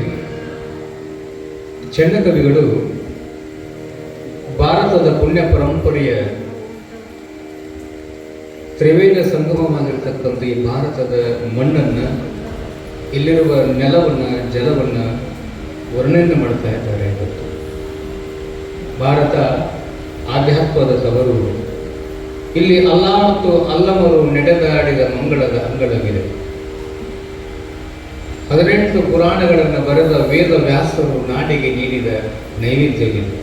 ಇಲ್ಲಿ ಹೇಮರೆಡ್ಡಿ ಮಲ್ಲಮ್ಮ, ಕಿತ್ತೂರ ಚೆನ್ನಮ್ಮ, ಬೆಳವಡಿಯ ಮಲ್ಲಮ್ಮ, ಒಣಗಿಯ ಉಭವ, ಅಕ್ಕ ನಾಗಮ್ಮ, ತಂಗಿ ನೀಲಮ್ಮ, ಕದಳಿಯ ಕರ್ಪೂರದಲ್ಲಿ ಹಾದು ಹೋಗಿರುವ ಅಕ್ಕ ಮಹಾದೇವಿಯ ಚೆನ್ನ ಮಲ್ಲಿಕಾರ್ಜುನನೇ ನನಗೆ ಗಂಡನೆಂದು ಶಿವಚಿಂತೆಯಲ್ಲಿ ನಡೆದು ಹೋಗಿರುವ ಅಕ್ಕನ ಹೆಜ್ಜೆಯ ಗುರುತುಗಳಿವೆ. ಇಲ್ಲಿ ಅಮೋಘ ಸಿದ್ಧ ಮಾಲಿಂಗರಾಯ ಬೀರಲಿಂಗೇಶ್ವರರ ಭಂಡಾರದ ಅಂಗಳವಿದೆ. ಪುಣ್ಯಾತ್ಮರೇ, ಭಾರತ ಇದು ಆಧ್ಯಾತ್ಮದ ತವರು. ರೇವಣ ಸಿದ್ಧರು ಅಂತ ಬರ್ತಾರೆ. ಬಹಳ ಚಂದ ಬರ್ತಾರೆ ಈ ಪ್ರಾಣವನ ಚನ್ನಕವಿಗಳು. ರೇವಣ ಸಿದ್ಧರ ಶಿಷ್ಯನಾಗಿರ್ತಕ್ಕಂಥವನು ಸದ್ಗುರು ಬೀರಲಿಂಗೇಶ್ವರರು. ಬೀರಲಿಂಗೇಶ್ವರರ ಶಿಷ್ಯನಾಗಿರ್ತಕ್ಕಂಥವನು ಹುಲಿಜಂತಿ ಮಾಲಿಂಗರಾಯ ಅಂತ ಬರ್ತಾರೆ. ಸದ್ಗುರುವಾಗಿರ್ತಕ್ಕಂಥ ಬೀರಲಿಂಗರು ಶಿಷ್ಯನಿಗೆ ಹೇಳಿದ್ರಂತೆ, ಮಾಲಿಂಗರಾಯ, ಶಿಷ್ಯನ ಪರೀಕ್ಷೆ ನಡೀತದೆ ನೋಡು. ಹೂವು ಯಾವ ಜಾತಿದರೆ ಯಾಕಾಗಲ್ರಿ? ಅದು ಸುವಾಸನೆ ಇದ್ರ ಹೆಂಗೆ ತಲೆಯಾಗಿ ಇಟ್ಕೊಂತೀರಿಲ್ಲ, ಅದು ಯಾವ ಜಾತಿದಂತ ನೋಡಕ್ಕೆ ಹೆಂಗೆ ಆಗೋದಿಲ್ಲ. ಜಾತಿ ದೊಡ್ಡದಲ್ಲ, ಅದರ ನೀತಿ ಒಳಗಿರುವ ಪರಿಮಳದ ಪುಷ್ಪದ ಸುವಾಸನೆ ಇತ್ತು ಅಂತಂದ್ರೆ ಅದು ಯಾವ ಜಾತಿದರೆ ಯಾಕಾಗೋಲ್ಲ. ಅದಕ್ಕೆ ಹೇಳ್ತಾರೆ, ಭಾರತ ಅಲ್ಲಾ ಮತ್ತು ಅಲ್ಲವರು ನಡೆದಾಡಿದ ಮಂಗಲದ ಅಂಗಳ ಅಂತ ಬರೀತಾರೆ. ಎಷ್ಟು ಚಂದ ಬರೆದಾರೆ ಈ ಪುರಾಣವನ್ನು. ಶಬ್ದ ಸಂಪತ್ತನ್ನ ತಮ್ಮ ಮಸ್ತಕದ ಮೇಲೆ ಹೊತ್ತವರು ಜಾಂಪುರದ ಚನ್ನಕವಿಗಳು ಹೇಳುತ್ತಾರೆ. ಬೀರಲಿಂಗೇಶ್ವರರು ಶಿಷ್ಯನ ಕರೆದರಂತೆ ಮಾಲಿಂಗರಾಯನಿಗೆ, ನೋಡಪ್ಪ, ನನಗೆ ಹುಲಿಗಿನ್ನ ಬೇಕಾಗಿದೆ ಅಂದಂತ ಗುರು. ಶಿಷ್ಯನ ಪರೀಕ್ಷೆ. ಶಿಷ್ಯ ಹೇಗಿರಬೇಕು ಅಂತ ಹೇಳ್ತಾರ ಕವಿಗಳಂದ್ರೆ, ಶಿಷ್ಯಾದಿಚ್ಛ ಪರಾಜಯ, ಪುತ್ರಾದಿಚ್ಛ ಪರಾಜಯ ಅಂತ ಹೇಳ್ತದೆ ಶಾಸ್ತ್ರ. ಶಿಷ್ಯಾದಿಚ್ಛ ಪರಾಜಯ ಅಂದ್ರೆ ಏನು? ಶಿಷ್ಯನಾಗಿರ್ತಕ್ಕಂಥವನು ಗುರುಗಳನ್ನ ಮೀರಿಸ್ಬೇಕಂತ. ಎದರೊಳಗ? ವಿದ್ಯೆದೊಳಗ. ಪುತ್ರಾದಿಚ್ಛ ಪರಾಜಯ ಅಂದ್ರೆ ಏನು? ಮಗ ತಂದೆಯನ್ನು ಮೀರಿಸ್ಬೇಕಂತ. ಎದರೊಳಗ? ಸದ್ಗುಣಗಳೊಳಗ. ಎಷ್ಟು ಚಂದ ಬರೀತಾರೆ ಹರಿಹರ. ನನಗೆ ಹುಲಿಗಿನ್ನ ಬೇಕಾಗಿದೆ ಕರ್ತೆ ಏನು ಅಂತ ತಿಳ್ಕೊಂಡು ಮಾಲಿಂಗರಾಯನನ್ನ ಹಾಲು ಮತವನ್ನ ಮೇಲ ಮತವನ್ನಾಗಿ ಮಾಡುವ ರೇವಣ ಸಿದ್ಧರ ಶಿಷ್ಯ ಶ್ರೇಷ್ಠನಾಗಿರ್ತಕ್ಕಂಥವನು. ರೇವಣ ಸಿದ್ಧರ ನೆರಳಿನಲ್ಲಿ ಅರಳಿದಂತ ಬೀರಲಿಂಗರು ಶಿಷ್ಯನಾದ ಮಾಲಿಂಗರಾಯನ ಕೇಳಿದ್ರೆ, ಯಪ್ಪ, ನಿನ್ನ ಆಶೀರ್ವಾದ ಆಗಲಿ ಅನ್ನೋ. ಶಿಷ್ಯ ಹೆಂಗಿರ್ಬೇಕು ನೋಡು. ನಿನ್ನ ಆಶೀರ್ವಾದ ನನ್ನ ಮೇಲೆ ಇತ್ತಂದ್ರೆ ಏನು ಅಸಾಧ್ಯ? ಬ್ರಹ್ಮಾಂಡದ ಕತ್ತಲೆಯನ್ನು ದೂರ ಮಾಡಲಿಕ್ಕೆ ಸೃಷ್ಟಿ ಒಳಗ ಸೂರ್ಯ ಹೆಂಗದಾನಲ್ಲ, ಈ ಪಿಂಡಾಂಡದ ಕತ್ತಲೆಯನ್ನು ಇಲ್ಲದೆ ಇರುವಾಗ ನಾಯಕರಲ್ಲಿ ಇವತ್ತ ತಗೊಂಡ್ಬರ್ತೇನೆ ಅಂತ ಮಾಲಿಂಗರಾಯ ಹುಲಿಗಿನ್ನ ತರಕ್ಕೆ ಹೋಗ್ತಾನೆ. ನೋಡಿ, ಸಾಮಾನ್ಯರಿಗೆ ಸಾಧ್ಯೇನಿದು. ಕಳಿಸಿದಂಥ ಗುರು ಹೆಂಗಿರಬೇಕು, ತರ್ತೇನಂತ ಹೇಳಿದ್ರೆ ಶಿಷ್ಯ ಹೆಂಗಿರಬೇಕು, ಇದು ವಿಚಾರ ಮಾಡಬೇಕು. ಹೋದ, ಆಕಳಿಗಿನ್ನ ತಂದವರದಾರ, ಎಮ್ಮಿಗಿನ್ನ ತಂದವರದಾರ್ರಿ, ಹುಲಿಗಿನ್ನ ತಮ್ಮ ಅಂತ ಹೇಳ್ತಾನೆ ಬೀರಲಿಂಗೇಶ್ವರ. ಯಾರಿಗೆ? ಶಿಷ್ಯನಾದ ಮಾಲಿಂಗರಾಯನಿಗೆ ಹೇಳ್ತಾನೆ. ಹೊರಟ ಅನೇಕ ದಿನಗಳತ್ತ ಕಾಡು ನಾಡುಗಳನ್ನು ದಾಟುತ್ತಾ ಬಂದ. ಗುಹೆಯೊಳಗೆ ಹುಲಿ ತನ್ನ 2 ಮರಿಗಳಿಗೆ ಜನ್ಮ ಕೊಟ್ಟಿದ್ದನ್ನು ಕಂಡ ಮಾಲಿಂಗರಾಯ. ಹುಲಿಗಿನ್ನ ಬೇಕಾಗಿರಲ್ಲ, ಹುಲಿಗಿನ್ನವನ್ನು ಅರಿಸಲು ಮಾಲಿಂಗರಾಯ ಗುಹೆಯನ್ನು ಪ್ರವೇಶ ಮಾಡುವ ಸಂದರ್ಭದಲ್ಲಿ ಅಲ್ಲಿ ಹುಲಿ ಮರಿಗಳಿದ್ದು ತಾಯಿ ಹುಲಿ ಇದ್ದಿದ್ದಿಲ್ಲ. ಅದು ಮರಿಗಳಿಗೆ ಬೇಟೆಯನ್ನಾಡುತ್ತಾ ಹೊರಗಡೆ ಹೋಗಿತ್ತು. ಬಂದು ನೋಡಿದ, ಇನ್ನೂ ಕಣ್ಣ ತೆಗೆದಿದ್ದಿಲ್ಲ ಹುಲಿ ಮರಿ. ಪುಟ್ಟದಾದ ಬಣ್ಣದ ಹಳದಿಯ ಬಣ್ಣ ಹೊಚ್ಚಿದ ಪರಮಾತ್ಮನ ಸೃಷ್ಟಿ ಒಳಗೆ ನೋಡ್ರಿ ಭಗವಂತನ ವ್ಯವಸ್ಥೆ ಹೆಂಗದ ಅಂದ್ರೆ, ತೆಂಗಿನ ಮರದ ಬೇರನ್ನು ಕೆಳಗಿಟ್ಟಾನ, ಎಳ್ಳೀರು ಮ್ಯಾಲಿಟ್ಟಾನ. ಪುನಃ ಏನ ಭಗವಂತನ ವ್ಯವಸ್ಥೆ! ತೆಂಗಿನ ಮರದ ಬೇರು ಕೆಳಗಿಟ್ಟ, ಎಳ್ಳೀರಲ್ಲಿಟ್ಟಾನ್ರಿ ಮ್ಯಾಲಿಟ್ಟಾನ. ಏನು ಅದ್ಭುತದ ವ್ಯವಸ್ಥೆ ಭಗವಂತನದು! ನೋಡಿದ ಸುಂದರವಾದ ಹುಲಿಮರಿಗಳನ್ನು ನೋಡುತ್ತಾನೆ ಮಾಲಿಂಗರಾಯ. ಇನ್ನೇನು ಆ ಹುಲಿಮರಿಗಳತ್ತ ಒಳಗೆ ಪ್ರವೇಶ ಮಾಡಬೇಕಾದ್ರೆ ಒಂದು ಹೆಬ್ಬಾವು ಬಂದು ಆ ಮರಿಗಳನ್ನು ನುಂಗಬೇಕಂತ ಹೊಂಟಿತ್ತು. ಯಾಕೆ ತಾಯಿ ಇದ್ದಿದ್ದಿಲ್ಲ, ಕಾವಲ ಗಾಢವಾದ ತಾಯಿ ಇರಲಿಲ್ಲ. ಆ ಹುಲಿಮರಿಗಳನ್ನು ನುಂಗಬೇಕಂತ ತಿಳ್ಕೊಂಡು ಹೆಬ್ಬಾವು ಒಂದು ಹೊರಡುವ ಸಂದರ್ಭದಲ್ಲಿ ಹುಲಿಜಂತಿ ಮಾಲಿಂಗರಾಯ ಏನು ಮಾಡುತ್ತಾನಂದ್ರೆ, ಆ ಹಾವಿಗೆ ಗುರು ಕೊಟ್ಟಿರುವಂತ ಭಂಡಾರ ಏನಿತ್ತಲ್ಲ, ಭಂಡಾರ ಅಂದ್ರು ಒಂದ ಭಸ್ಮ ಅಂದ್ರು ಒಂದ್ರ ನೆನಪಿಟ್ಟುಕೊಂಡ್ರಿ. ಬಂಗಾರ ಹಾಕೊಂಡ್ರೆ ಕಳ್ಳರ ಕಣ್ಣು ನಿಮ್ಮ ಮೇಲೆ ಬೀಳುತ್ತದೆ, ಭಂಡಾರ ಹಚ್ಕೊಂಡ್ರೆ ರೇವಣಿಸಿದ್ದರ ಕಣ್ಣು ನಿಮ್ಮ ಮೇಲೆ ಬೀಳುತ್ತದೆ ಅಂತ ಬರೀತಾರೆ. ಎಷ್ಟು ಚಂದ ಬರ್ತಾರೆ ಈ ಪುರಾಣವನ್ನ ಅಂತಂದ್ರೆ. ಅವಾಗ ಹೋದ, ಆ ಹುಲಿ ಮರಿಯನ್ನು ತಿನ್ನಲಿಕ್ಕೆ ಪ್ರಯತ್ನ ಪಡುವಂತಹ ಹಾವಿಗೆ ಭಂಡಾರವನ್ನು ಸಿಂಪಡಿಸಿದಾಗ, ಭಸ್ಮವನ್ನು ಸಿಂಪಡಿಸಿದಾಗ ಅಲ್ಲಿಂದ ಕಾಲು ಕಿತ್ತುಕೊಂಡು ಹೋಗ್ತದೆ. ಯಾವುದು? ಹಾವು. ಅವಾಗ 2 ಮರಿಗಳನ್ನು ಹಿಡ್ಕೊಂಡು ತೊಡಿ ಮೇಲೆ ಇಟ್ಕೊಂಡು ಕುಂತಿದ್ದ. ನೋಡ್ರಿ ಅವನ ಧೈರ್ಯ ಹೆಂಗಿತ್ತು! ಯಾಕ ಧೈರ್ಯ ಮಾಡಿದ್ದ ಅಂದ್ರೆ, ಬೆನ್ನ ಹಿಂದೆ ಸದ್ಗುರು ಇದ್ದಾನೆ. ದೊಡ್ಡವರ ಬೆನ್ನಿಗೆ ಬೀಳು, ಮಹಾತ್ಮರ ಕಣ್ಣಿಗೆ ಬೀಳು ಅಂತ ಹೇಳ್ತಾರೆ ದಾರ್ಶನಿಕರು. ಮಹಾತ್ಮರ ಕಣ್ಣಿಗೆ ಬೀಳಬೇಕಂತ, ದೊಡ್ಡವರು ಬೆನ್ನಿಗೆ ಬೀಳಬೇಕಂತ ಅಂದ್ರೆ ರಕ್ಷಣೆ ಆಗ್ತೇವಂತ ನಾನು. ಅವಾಗ ಹುಲಿಮರಿಗಳನ್ನು 2 ಹುಲಿಮರಿಗಳನ್ನು ತೊಡಿ ಮೇಲೆ ಇಟ್ಟುಕೊಂಡು ಕುಂತ, ಹಸಿದುಕೊಂಡು ಅರ್ಪಡಿಸುತ್ತಾ ಮೇಲು ಬಂದಿರುವ ಹುಲಿ ಮನುಷ್ಯನ ಮಾಸ್ತನಿ ಕಂಡು ಹಿಡಿದು ಗರ್ಜನೆ ಮಾಡುತ್ತಲೇ ಮರಿಗಳ ತಡೋಡಿ ಬಂತು. ಈ ಮನುಷ್ಯನನ್ನು ನೋಡಿದ ತಕ್ಷಣ ಬಾಯಿ ತೆರೆದು ಆ ಮನುಷ್ಯನನ್ನು ನುಂಗಲಿಕ್ಕೆ ಬಂತು. ಅಂದ್ರೆ ಮಾಲಿಂಗರಾಯನ ಬಾಯಿ ತೆರೆದು ನುಂಗಾಕ ಬಂತು ಹುಲಿಮರಿಗಳಂದು ಅಂತ. ಈತ ನನಗೆ ಉಪಕಾರ ಮಾಡಿದ್ದಾನೆ ಅಂತ ಹೇಳಿದರು ಹುಲಿ ಮರಿಗಳು. ಏನು ಉಪಕಾರ ಮಾಡ್ಯಾನ? ನೀನಿಲ್ಲದಿರುವಾಗ ಹೆಬ್ಬಾವು ಒಂದು ಬಂದು ನಮ್ಮನ್ನು ನುಂಗಾಕ ಬಂದಿತ್ತು. ಹೆಬ್ಬಾವಿನ ಸಾವಿನಿಂದ ತಕ್ಷಣ ಇವು ಏನು ಮಾಡಬೇಡ ಅಂತ ತಿಳ್ಕೊಂಡು ಮರಿಗಳು ತಾಯಿಗೆ ಹೇಳಿದಾಗ ಹುಲಿ ಕೇಳ್ತಂತ, ಇಲ್ಲಿ ಮಠ ಯಾಕೆ ಬಂದಿ ಅಂತ ಕೇಳುತ್ತವೆ. ಇಲ್ಲ, ನಾನು ನನಗೋಸ್ಕರವಾಗಿ ಬಂದಿಲ್ಲ, ನನ್ನ ಸದ್ಗುರುವಾದ ಬೀರಲಿಂಗನಿಗೆ ನಿನ್ನ ಗಿನ್ನದ ಹಾಲು ಬೇಕಾಗಿದೆ.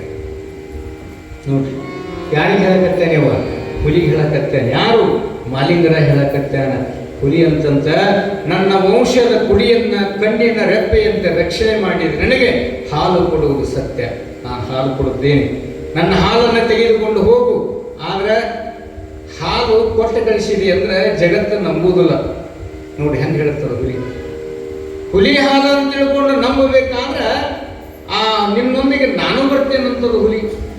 ನಾ ಬರ್ಬೇಕಾದ್ರೆ ನನ್ನ ಮರಿಗಳನ್ನೇ ಎತ್ತಗೋ, ನನ್ನ ಮರಿಗಳ ಹಿಂದೆ ನಾನು ಹೆಜ್ಜೆ ಹಾಕ್ತೇನೆ, ನಿನ್ನ ಗುರುವಾದ ಬೀರಲಿಂಗರು ಇದ್ದ ಸ್ಥಳಕ್ಕೆ ಹೋಗಿ ಹಾಲು ಕೊಟ್ಟು ಬರ್ತೇನೆ ಅಂತ ತಿಳ್ಕೊಂಡು ಇವತ್ತು ಸಂಕಲ್ಪ ಮಾಡ್ತದ ಹುಲಿ.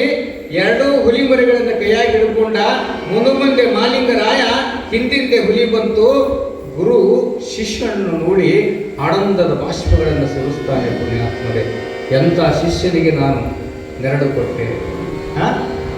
ಬೀರಲಿಂಗರ ನೆರಳಿನಲ್ಲಿ ಅರಳಿದವರು ಹುಲಿಜಂತಿ ಮಾಲಿಂಗರಾಯ. ಯಪ್ಪ, ನೀ ಹೇಳ್ದಂಗ ಹುಲಿ ಹಾಲು ತಂದೇನೆ ಹೇಳು, ಹುಲಿ ಹಾಲು ತಂದೇನೆ ಹೇಳು ಅಂತ ತಿಳ್ಕೊಂಡು ಹೇಳಿದಾಗ ಗಿಣ್ಣು ಯಾವಾಗ ಸಿಗುತ್ತೆ? ಹೊಣ್ಣು ಸಿಕ್ಕರು ಗಿಣ್ಣು ಸಿಗೋಲ್ಲ ಅಂತ ಹೇಳ್ತಾರೆ ದೊಡ್ಡವರು. 4 ದಿನ ಆಗಿತ್ತು ಇಳಿದು ಹುಲಿ ಗಿನ್ನ. ಹಾಲು ಹಾಲು ಕೊಡ್ಲಾಕ್ಕೆ ಬಂದಿದ್ದು ಯಾವುದು ಅಂದ್ರೆ ಹುಲಿನೇ ಬಂದು ಮರಿ ಸಮೇತವಾಗಿ ಹುಲಿ ತೆಗೆದುಕೊಂಡು ಬಂದು ಗುರುವಿಗೆ ಗಿನ್ನದ ಹಾಲನ್ನು ನೀಡಿ ತೃಪ್ತಿಯನ್ನು ಪಡಿಸಿದ ಶಿಷ್ಯನಿರುವ ನಾಡು ಅದು ನನ್ನ ಭಾರತ ಅಂತ ಚನ್ನ ಕವಿಗಳು ಬಹಳ ಅದ್ಭುತವಾಗಿ ಇದು ಭಾರತದ ವರ್ಣನೆ ಮಾಡ್ತಾ ಇದ್ದಾರೆ ಅಂತಂದ್ರೆ ಗುರು ಅಧಿಕನಾಗಿರ್ತಕ್ಕಂಥವನು, ಶಿಷ್ಯ ಆತನು ಕೂಡ ಶ್ರೇಷ್ಠವಾಗಿರ್ತಕ್ಕಂಥವನು. ಅದಕ್ಕೆ ಇಲ್ಲಿ ಪುಣ್ಯ ಪರಂಪರೆಯ ವ್ಯವಸ್ಥಿತಿ ಒಳಗೆ ಚೆನ್ನ ಕವಿಗಳು ಏನನ್ನ ಪ್ರಸ್ತುತಪಡಿಸ್ತಾರೆ ಅಂತಂದ್ರೆ ಈ ಭಾರತದವರು ಇಷ್ಟು ಅದ್ಭುತ ಮಾಡಿದ್ದಾರೆ. ಸ್ವಾಮಿ ವಿವೇಕಾನಂದರು ಚಿಕಾಗೋ ದೇಶಕ್ಕೆ ಹೋಗಿ ಮರಳಿ ಬರುವಂತ ಸಂದರ್ಭದೊಳಗೆ ಯಾರೋ ಕೇಳಿದ್ರಂತೆ, ಅಲ್ಲ ನಿಮ್ಮ ದೇಶದ ಸಂಸ್ಕೃತಿಗೂ ನಮ್ಮ ದೇಶದ ಸಂಸ್ಕೃತಿಗೂ ಏನು ವ್ಯತ್ಯಾಸ ಅಂತ ಕೇಳಿದ್ರಂತೆ ವಿವೇಕಾನಂದರು. ಕಾಲಾಗ ಬೂಟ್ ಹಾಕೊಂಡಿದ್ರು, ತಲೆ ಮೇಲೆ ಕಾವಿಯ ಪಟಕ ಉಟ್ಕೊಂಡಿದ್ರು. ಯಾರು? ವಿವೇಕಾನಂದರು. ನಿಮ್ಮ ದೇಶದ ಸಂಸ್ಕೃತಿಗೂ ನಮ್ಮ ದೇಶದ ಸಂಸ್ಕೃತಿಯನ್ನು ಹೆಂಗೆ ಸ್ವೀಕಾರ ಮಾಡ್ತೀರಂತ ಚಿಕಾಗೋ ದೇಶದ ಒಬ್ಬ ವ್ಯಕ್ತಿ ವಿಶ್ವ ವಿಜೇತ ವಿವೇಕಾನಂದರನ್ನ ಪ್ರಶ್ನೆ ಮಾಡಿದಾಗ ವಿವೇಕಾನಂದ ಹೇಳಿದ್ರಂತೆ, ನೋಡು ನನ್ನ ದೇಶದ ಸಂಸ್ಕೃತಿಯಾಗಿರ್ತಕ್ಕಂಥ ಕಾವಿ ಪಟಕವನ್ನ ತಲೆ ಮೇಲೆ ಇಟ್ಟುಕೊಂಡೇನಿ, ನಿಮ್ಮ ದೇಶದ ಸಂಸ್ಕೃತಿ ಬೂಟನ್ನ ಕಾಲಾಗ ಹಾಕಿ ತುಳಿದೇನಿ, ಇಷ್ಟೇ ವ್ಯತ್ಯಾಸ ಅಂತ ಹೇಳಿದ್ರಂತೆ ವಿವೇಕಾನಂದ. ನಮ್ಮ ದೇಶ ಎಂತ ಸಂಸ್ಕೃತಿ ರೀ? ನಮ್ಮ ದೇಶಕ್ಕೂ ವಿದೇಶದ ಸಂಸ್ಕೃತಿಗೆ ಏನು ವ್ಯತ್ಯಾಸ ಅಂದ್ರೆ, ವಿದೇಶದವರು ಹೆತ್ತ ತಾಯಿಯನ್ನು ಒಬ್ಬಳನ್ನು ಬಿಟ್ಟು ಉಳಿದೆಲ್ಲ ಹೆಣ್ಣು ಮಕ್ಕಳನ್ನ ಹೆಂಡತಿ ಅಂತ ಭಾವಿಸಿಕೊಳ್ತಾರಂತ. ಯಾರು? ವಿದೇಶಿಗಳು ಹೇಳ್ತಾರೆ ವಿವೇಕಾನಂದರು. ನೋಡು ನಮ್ಮ ದೇಶದ ಸಂಸ್ಕೃತಿ ಎಂಥದ್ದು ಅಂದ್ರೆ, ಕೈ ಹಿಡಿದ ಹೆಂಡತಿಯನ್ನು ಬಿಟ್ಟು ಉಳಿದೆಲ್ಲ ಹೆಣ್ಣು ಮಕ್ಕಳನ್ನ ತಾಯಿ ಅಂತ ಭಾವಿಸಿಕೊಳ್ಳುವ ದೇಶ ಯಾವುದಂದ್ರೆ ಅದು ನನ್ನ ಭಾರತ. ನೀವು ಹಂಗಲ್ಲ. ನೀವು ಹೆಂಗ ಅಂತಂದ್ರೆ 6 ತಿಂಗಳಿಗೊಂದು ಮದುವೆ ಹಾಕೀರಿ, 3 ತಿಂಗಳಿಗೊಂದು ಡೈವರ್ಸ್ ಮಾಡ್ಕೊಂತೀರಿ. ಅದಕ್ಕನ ನಿಮ್ಮ ದೇಶ ಸಂಸ್ಕೃತಿ ಹೆಂಗೈತಂದ್ರೆ, ಹೆತ್ತ ತಾಯಿಯನ್ನು ಒಬ್ಬಳನ್ನು ಬಿಟ್ಟು ಉಳಿದೆಲ್ಲ ಹೆಣ್ಣು ಮಕ್ಕಳನ್ನ ಹೆಂಡತಿ ಅಂತ ಭಾವಿಸಿಕೊಳ್ಳುವಂತ ಹೀನಾಯವಾದ ಸಂಸ್ಕೃತಿ ನಿಂಬುದು ಅಂತ ಕೇಳಿದವನಿಗೆ ಬುದ್ಧಿ ಹೇಳಿ ವಿವೇಕಾನಂದರು ಭಾರತದ ಧ್ವಜವನ್ನು ಗಣತೆತ್ತರಕ್ಕೆ ಹಾರಿಸಿದವರು.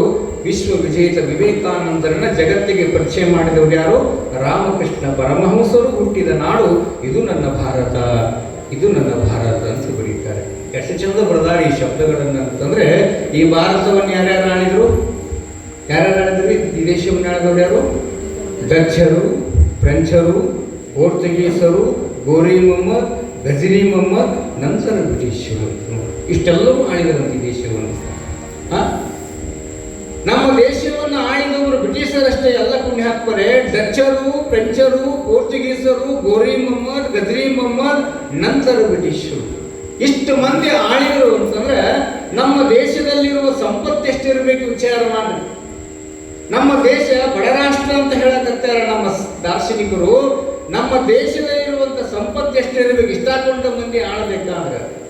ಆಗ ನೆನಪಿರಲಿ, ಇವರೆಲ್ಲ ಏನು ಬಂದು ನಮ್ಮ ಸಂಪತ್ತನ್ನು ಕೊಳ್ಳೆ ಹೊಡೆದ್ರು ಮಾತ್ರ ಇವತ್ತಿಗೂ ಸಹಿತ ನಮ್ಮ ಶ್ರೀಮಂತ ಸಂಸ್ಕೃತಿಯನ್ನು ಕೊಳ್ಳೆ ಹೊಡೆಯಕ ಯಾವ ಮಗನಿಂದ ಕಡೆ ಸಾಧ್ಯ ಇಲ್ಲ.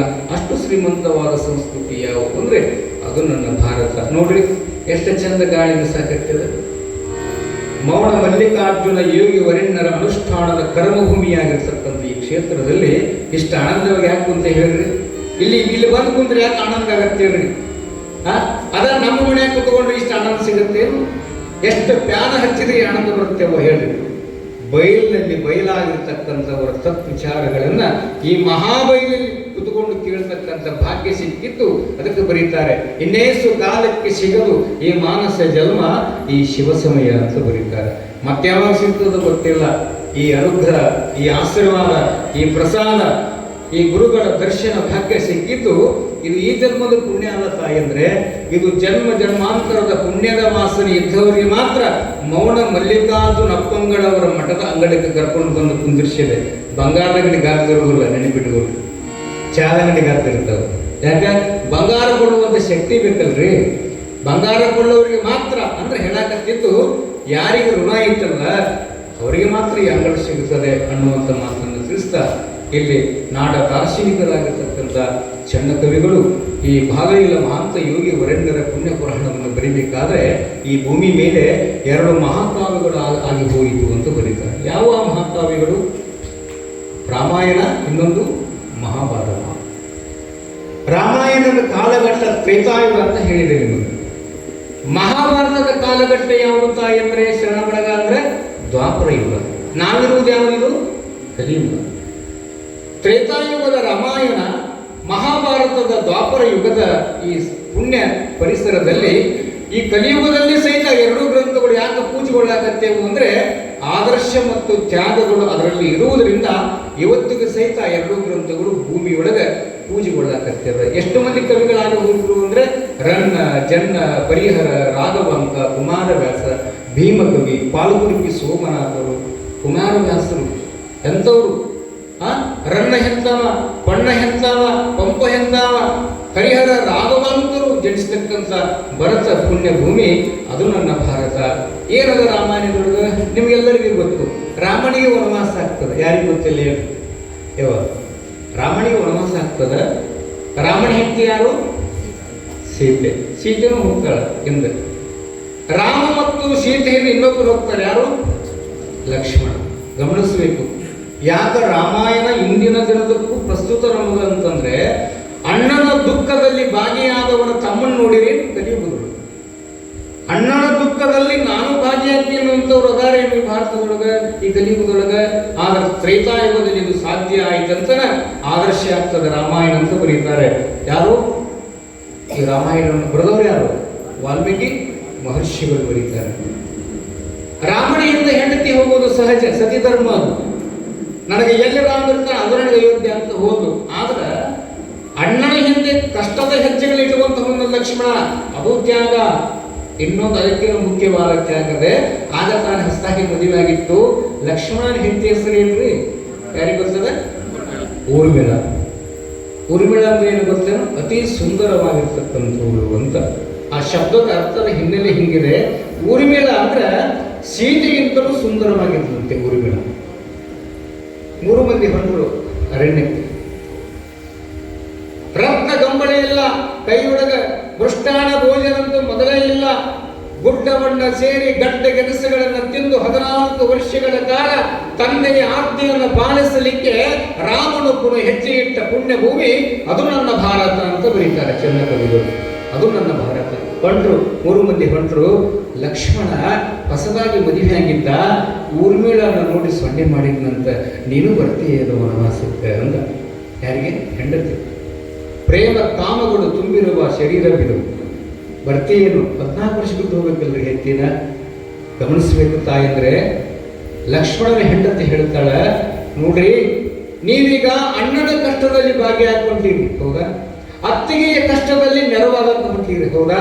ನಾಯಿನಾದ್ರೂ ಬಂದ್ಬಿಟ್ಟೆ ನಿಮ್ ಜೊತೆ ಅಂದ್ರೆ, ನಾಯಿನಾದ್ರೂ ನಿಮ್ಮ ಜೊತೆನೆ ಬಂದ್ಬಿಟ್ಟೆ ಅಂತಂದ್ರೆ ನಿಮ್ಮ ಆಸೆ, ಕಾಮ, ಪ್ರೇಮಗಳೆಲ್ಲ ಅಣ್ಣನ ಮೇಲೆ ಹೋಗುವುದಿಲ್ಲ, ನನ್ನ ಹೆಂಡತಿಯ ಮೋಹದ ಮೇಲೆ ಮುಳುಗುವುದರಿಂದ ನಿಮ್ಮ ಅಣ್ಣನ ಕಷ್ಟದಲ್ಲಿ ಭಾಗಿಯಾಗುವ ಸೇವಾ ತಪ್ತದ. ಆದ್ದರಿಂದ ನೀವು ಹೋಗಿ ಬರ್ರಿ. ನೀವು ಬರುವವರೆಗೂ ನನ್ನ ಶೀಲ ಮತ್ತು ಚಾರಿತ್ರ್ಯವನ್ನು ಗಟ್ಟಿಯಾಗಿ ಹಿಡ್ಕೊಂಡು ನಿಮ್ಮ ನೆನಪಿನ ಅಂಗಳದಲ್ಲಿ ಅರಮನೆಯಲ್ಲಿ ನಿಮ್ಮನ್ನೇ ನೆನೆಸಿಕೊಂಡು ಕಾಲವನ್ನು ಕಳೆಯುತ್ತೇನೆ ಅಂತ ಮಾತು ಕೊಟ್ಟವಳು ಊರ್ಮಿಳ. ಗಮನಿಸಬೇಕು, ಇಲ್ಲಿ ಊರ್ಮಿಳ ಪಾತ್ರ ಬಹಳ ದೊಡ್ಡದದ ಪುಣ್ಯಾತ್ಮರೇ. ರಾಮನ ಹಿಂದೆ ಹೆಂಡತಿ ಹೋಗುವುದು ಸಹಜ, ಅದು ದೊಡ್ಡದಲ್ಲ. 14 ವರ್ಷ ಗಂಡನನ್ನು ಬಿಟ್ಟಿರ್ತಾಳಲ್ರಿ. ವೈಜ್ಞಾನಿಕ ಹೇಳುತ್ತದೆ 3 ತಿಂಗಳು ಮಾತ್ರ ಹೆಂಡತಿ ಗಂಡನ ಅಗಲಿಕೆಯಿಂದ ಇರಬಲ್ಲಳಂತೆ. 3 ತಿಂಗಳಾದ್ಮೇಲೆ ಯಾವ ಹೆಣ್ಣಿಗೂ ಗೃಹಸ್ಥ ಹೆಣ್ಣು ಮಗಳಿಗೆ ಇರಾಕ ಸಾಧ್ಯ ಇಲ್ಲ ಅಂತ ವೈಜ್ಞಾನಿಕದ ಪ್ರಕ್ರಿಯೆಗಳು ಹೇಳುತ್ತದೆ. ಅಂತದ್ರೊಳಗ ಊರ್ಮಿಳ ಗಂಡನನ್ನ ಅಗಲಿ ತನ್ನ ಶೀಲ ಮತ್ತು ಚಾರಿತ್ರ್ಯವನ್ನು ಕಾಪಾಡಿಕೊಂಡು ತನ್ನ ಶೀಲಕ್ಕೆ, ಅರಮನೆಗೆ, ಗಂಡನ ಪದಕ್ಕೆ ತುಚೆ ಮಾಡದ ಹಾಗೆ 14 ವರ್ಷ ಗಂಡನನ್ನ ಅಗಲಿ ಅರಮನೆಯೊಳಗಿದ್ದಲ್ಲ. ಇಲ್ಲಿ ಸೀತೆಯ ತ್ಯಾಗ ದೊಡ್ಡದಲ್ಲ, ಊರ್ಮಿಳಾದ ಭಾವ ದೊಡ್ಡದು ಅಂತ ಚೆನ್ನ ಕವಿಗಳು ಬರೀತಾರೆ. ಇರಾಕ ಸಾಧ್ಯ ಏನ್ರಿ? 14 ವರ್ಷ ಗಂಡನನ್ನು ಬಿಟ್ಟು ಇದ್ದವಳ ಊರ್ಮಿಳ ಕಥೆಯನ್ನ ನಮ್ಮ ದಾರ್ಶನಿಕರು ಯಾಕೆ ಮುಚ್ಚಿಟ್ರೋ ಗೊತ್ತಿಲ್ಲ. ಯಾಕೆ ಮುಚ್ಚಿಟ್ರು ಅವಳ ಜೀವನವನ್ನ? ಇದು ತ್ಯಾಗ, ಇದು ರಾಮಾಯಣದ ತ್ಯಾಗ, ಇದು ಮಹಾಭಾರತದ ತ್ಯಾಗ ಅಂತ ಬರೀತಾರೆ. ಅಂತ ಈ ಭೂಮಿ ಮೇಲೆ 2 ಮಹಾಕಾವ್ಯಗಳು ಆಗಿ ಹೋಗ್ತದೆ. ಅಂತ ಮಹಾಕಾವ್ಯಗಳ ನೆರಳಿನ ಹರಳಿನೊಳಗ ನಾನು ಪುಟ್ಟ ಕವಿಯಾದ ಚೆನ್ನ ಕವಿ ಗುರುಗಳ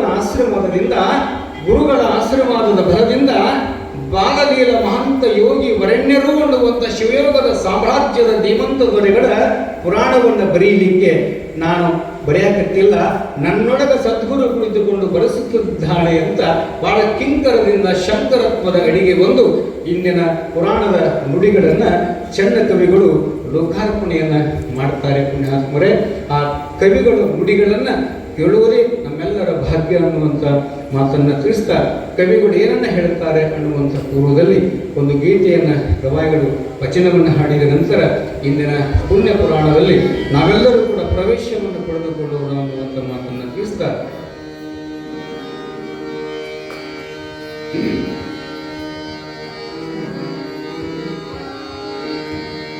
ಅಂಗವೆಲ್ಲ ಲಿಂಗದ ಜಗವೆಲ್ಲ ಜಂಗಮನಾಸ್ತಿ, ಅದುವೆಲ್ಲ ಗುರುವಿನ ಆಸ್ತಿ, ನಿನ್ನದೆಂಬುವ ಆಸ್ತಿ ಇಲ್ಲೇ ಇದೆ,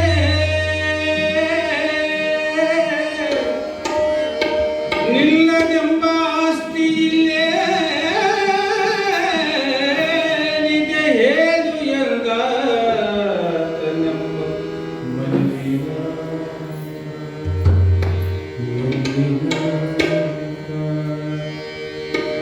ಧೀರ ಸಂಪನ್ನರೆಲ್ಲ ಲಗಿನ ಮೊನೆಗೆ, ಧೀರ ಸಂಪನ್ನರೆಲ್ಲ ಲಗಿನ ಮೊನೆಗೆ, ಭಾಜನ ಮದನು ನೋಡಯ್ಯ, ಭಾಜನ ಮದನು ನೋಡಯ್ಯ, ಧೀರ ಸಂಪನ್ನರೆಲ್ಲ ಲಗಿನ ಧೀರ ಸಂಪನ್ನರೆಲ್ಲ ಲಗಿನ ಮೊರೆಗೆ, ಭಾಜನವಾದರು ನೋಡಯ್ಯ, ಭಾಜನವಾದರು ನೋಡಯ್ಯ.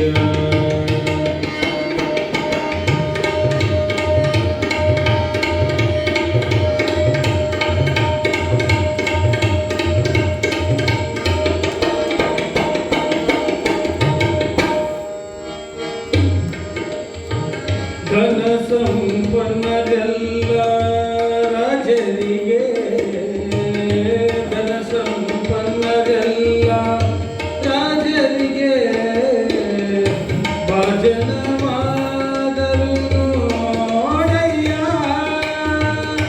ಭಾಜನವಾದರು ನೋಡಯ್ಯ,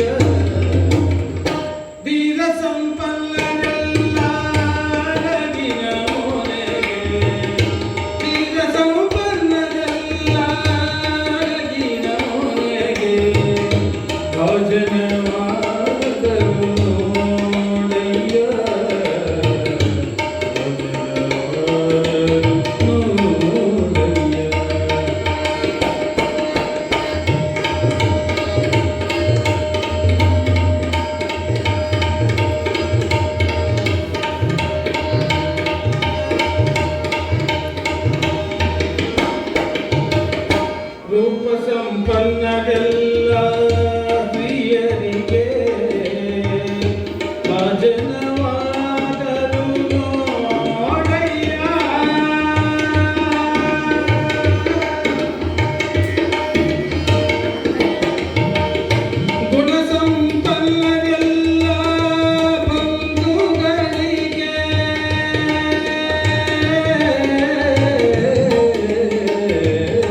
ಶಿವ ಸಾಂಬ ಜೈ ನಮ ಪಾರ್ವತಿ ಶಿವ ಹರ ಹರ ಮಹಾದೇವ.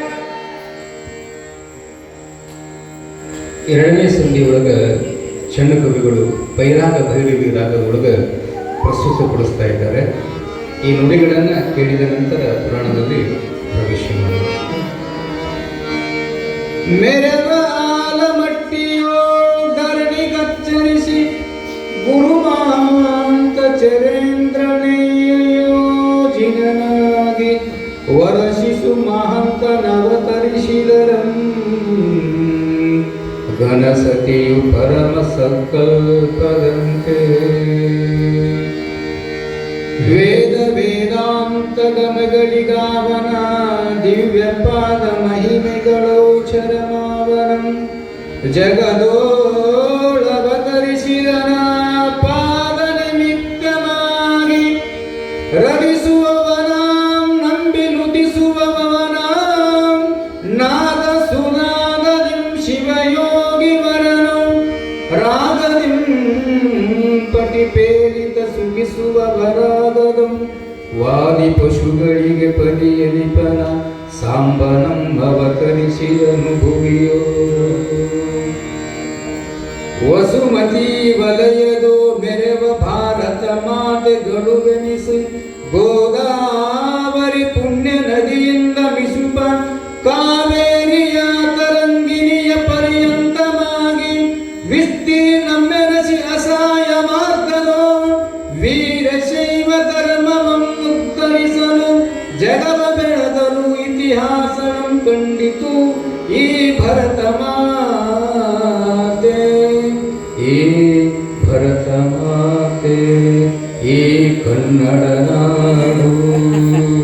ಮೆರುವಿನ ತಂಕನದೋಳು ಧರೆ ಉದಿಸಿದನು ಕರು ಜಾನಕಿಯ ಸರಿಬಡಿಸಿದನು ಬೇಡಿದನು ಅಭವ ಜನ್ಮಭೂಮಿಯ ಶಿರುವ ಕಿಷ್ಕಿಂಧೆಯಂ ರಾಮನಂ ಹನುಮಂತನಂ ಉದಿಸಿದ ಪಾಂಡವರಿಗೆಡೆಯ ನಿತ್ತ ಬರ ವಿರಾಟ್ಪುರದಿಂದ ಚಂದ್ರಹಾಸನೇ ಭುವನದಂ ಬೆಳಗಿದನೋ ಗುರುಲಿಂಗ ತ್ರಿವೇಣಿ ಸಂಗಮನಾಗಿ ಭುವಿಗೆ ಅವತರಿಸಿದನು, ಭುವಿಗೆ ಅವತರಿಸಿದನು. ಶಿವ ಸಾಂಬಜೆ ನಮ ಪಾರ್ವತಿ ಶಿವ ಹರ ಹರ ಮಹಾದೇವ. ಜಗಜ್ಯೋತಿ ಬಸವೇಶ್ವರ ಮಹಾರಾಜ ಕಿ ಜಯ. ಮೌನ ಮಲ್ಲಿನಾಥೇಶ್ವರ ಮಹಾರಾಜ ಕಿ ಜಯ. ಗೌರಿ ಶಂಕರ ಶಿವಾಚಾರ್ಯ ಮಹಾರಾಜ ಕಿ ಜಯ. ಶಿವ ಸಾಂಬಜೆ ನಮ ಪಾರ್ವತಿ ಶಿವ ಹರ ಹರ ಮಹಾದೇವ. ಆಲಮಟ್ಟಿ ಒಳಗ ಶ್ರಾವಣ ಮಾಸದ ನಿಮಿತ್ತವಾಗಿ ಭೀಮಕವಿಗಳು ವಿರಚಿತಗೊಂಡ ಬಸವ ಪುರಾಣವನ್ನು ಹಚ್ಚಿದ್ರಂತೆ ಆಲಮಟ್ಟಿಗಳು. ಶ್ರಾವಣ ಮಾಸ, ಆ ಶ್ರಾವಣ ಮಾಸದ ತನ್ನಿಮಿತ್ತವಾಗಿ ಸಾಗಿ ಬರುತ್ತಿರುವ ಜನಸಾಗರದ ಮಧ್ಯದಲ್ಲಿ ಪ್ರವಚನ ಪುರಾಣವೊಂದು ಏರ್ಪಟ್ಟಿತ್ತು. ಯಾಕ ಅಜ್ಜವರು ಅಧಿಕ ಮಾಸದೊಳಗ ನಮ್ಮೆಲ್ಲರ ಕರ್ಣದ್ವಾರಗಳಿಗೆ ಬಾಲಲೀಲ ಮಾಂತ ಯೋಗಿ ವರಣ್ಯರ ತತ್ವ ಪ್ರಣಾಳಿಕೆಯನ್ನು ದಾಸೋಹದ ರೂಪದಲ್ಲಿ ನೀಡಕತ್ತಾರಂದ್ರೆ ಯವ್ವ ತೆಲಿ ಮ್ಯಾಗಿನ ಅಡಿಗೆಗೆ ಮತ್ತು ಒಲಿ ಮ್ಯಾಗಿನ ಅಡಿಗೆಗೆ ಏನು ವ್ಯತ್ಯಾಸ ಅಂತ ಬರೀತಾರೆ ಚಂದ ಕವಿಗಳು. ಒಲಿ ಮ್ಯಾಗಿನ ಅಡಿಗೆಗೆ ಹಗೆ ಇರುತ್ತದೆ, ಹೊಗೆ ಇರುತ್ತದೆ, ದಗಿ ಇರುತ್ತದೆ. ಒಲಿ ಮ್ಯಾಗಿನ ಅಡಿಗೆ ಅಂದ್ರೆ ಗೊತ್ತಲ್ಲ. ಒಲಿ ಮ್ಯಾಗಿನ ಅಡಿಗೆಗೆ ಹಗೆ ಇರ್ತದೆ, ಹಗೆ ಅಂದ್ರೆ ಸಿಟ್ಟು ಇರ್ತದೆ, ಹೊಗೆ ಇರ್ತದೆ, ದಗಿ ಇರ್ತದೆ, ಜಳ ಇರ್ತದೆ. ಆದ್ರೆ ತೆಲಿ ಮ್ಯಾಗಿನ ಅಡಿಗೆಗೆ ಹಗೇನೂ ಇಲ್ಲ, ಹೊಗೇನೂ ಇಲ್ಲ, ಧಗೇನೂ ಇಲ್ಲ. ಇಲ್ಲಿ ಅಜ್ಜವರು ಎರಡನ್ನೂ ಹಚ್ಚಾರ, ಹೌದಾ?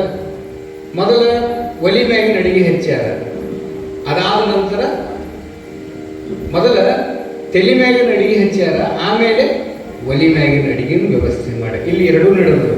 ಇಲ್ಲಿ ಅನ್ನದಾಸೋಹ ಮತ್ತು ಜ್ಞಾನದಾಸೋಹ ನಡೆಯುವ ಏಕೈಕ ಕ್ಷೇತ್ರ ಮಮದಾಪುರದ ಮೌನ ಮಲ್ಲಿಕಾರ್ಜುನಪ್ಪಂಗಳವರ ಸುಕ್ಷೇತ್ರ. ಇಲ್ಲಿ ಎರಡೂ ಏರ್ಪಾಡು ಮಾಡ್ಯಾರ. ಯಾಕೆ? ಒಲಿ ಮ್ಯಾಗಿನ ಅಡಿಗೆ 4 ತಾಸಿಗೆ ಹಸಿವಾಗಿಬಿಡುತ್ತಂತೆ. ಮತ್ತೆ ವ್ಯತ್ಯಾಸ ಹೆಂಗೆ ಹೇಳ್ತಾರೆ ಕವಿಗಳು ಅಂದ್ರೆ, ಒಲಿ ಮ್ಯಾಗಿನ ಅಡಿಗೆಯ ವ್ಯವಸ್ಥೆ ಹೆಂಗಿದೆ ಅಂದ್ರೆ 4 ತಾಸಿಗೆ ಹಸಿದು ಬಿಡುತ್ತದೆ. ಮುಂಜಾನೆ ನಾಷ್ಟ ಮಾಡಿದ್ದೀವಿ 10 ಗಂಟೆಗೆ ಅಂದ್ರೆ 2 ಗಂಟೆಗೆ ಉಣ್ಣಬೇಕು. ಇದು ಆರೋಗ್ಯವಂತ ವ್ಯವಸ್ಥೆ. ಆದ್ರೆ ಈಗ ತಲೆ ಮ್ಯಾಗಿನ ಅಡಿಗೆನ ಹಚ್ಚಾರ ಇಲ್ಲಿ ಪ್ರವಚನ ಪುರಾಣ ಹಚ್ಚಾರ. ಇದು ಎಲ್ಲಿವರೆಗೆ ಇರ್ತೈತೆ ಅಂದ್ರೆ ವ್ಯಕ್ತಿಯ ಕೊನೆಯ ಉಸಿರು ಇರುವವರೆಗೂ ಆತನನ್ನ ಕಾಯ್ತಕ್ಕಂಥ ಅಡಿಗೆ ಯಾವುದು, ಕಳಸದ ಅಡಿಗೆ ಯಾವುದು ಅಂದ್ರೆ ಅದು ಪುರಾಣ ಪ್ರವಚನ ಅಂತಕ್ಕಂಥದ್ದು. ಇದು ತಲೆ ಮ್ಯಾಗಿನ ಅಡಿಗೆ. ಎಷ್ಟು ಜನ ಬರೀತಾರೆ ಪುಣ್ಯಾತ್ಮರು. ಹೀಗೆ ಬಸವ ಪುರಾಣವನ್ನು ಹಚ್ಚಿದ್ರು. ಬಸವ ಪುರಾಣದ ನೇಮ ಹೆಂಗಿದೆ ಅಂತಂದ್ರೆ, ನೀವೆಲ್ಲ ಬಸವ ಪುರಾಣ ಕೇಳಿದವರ.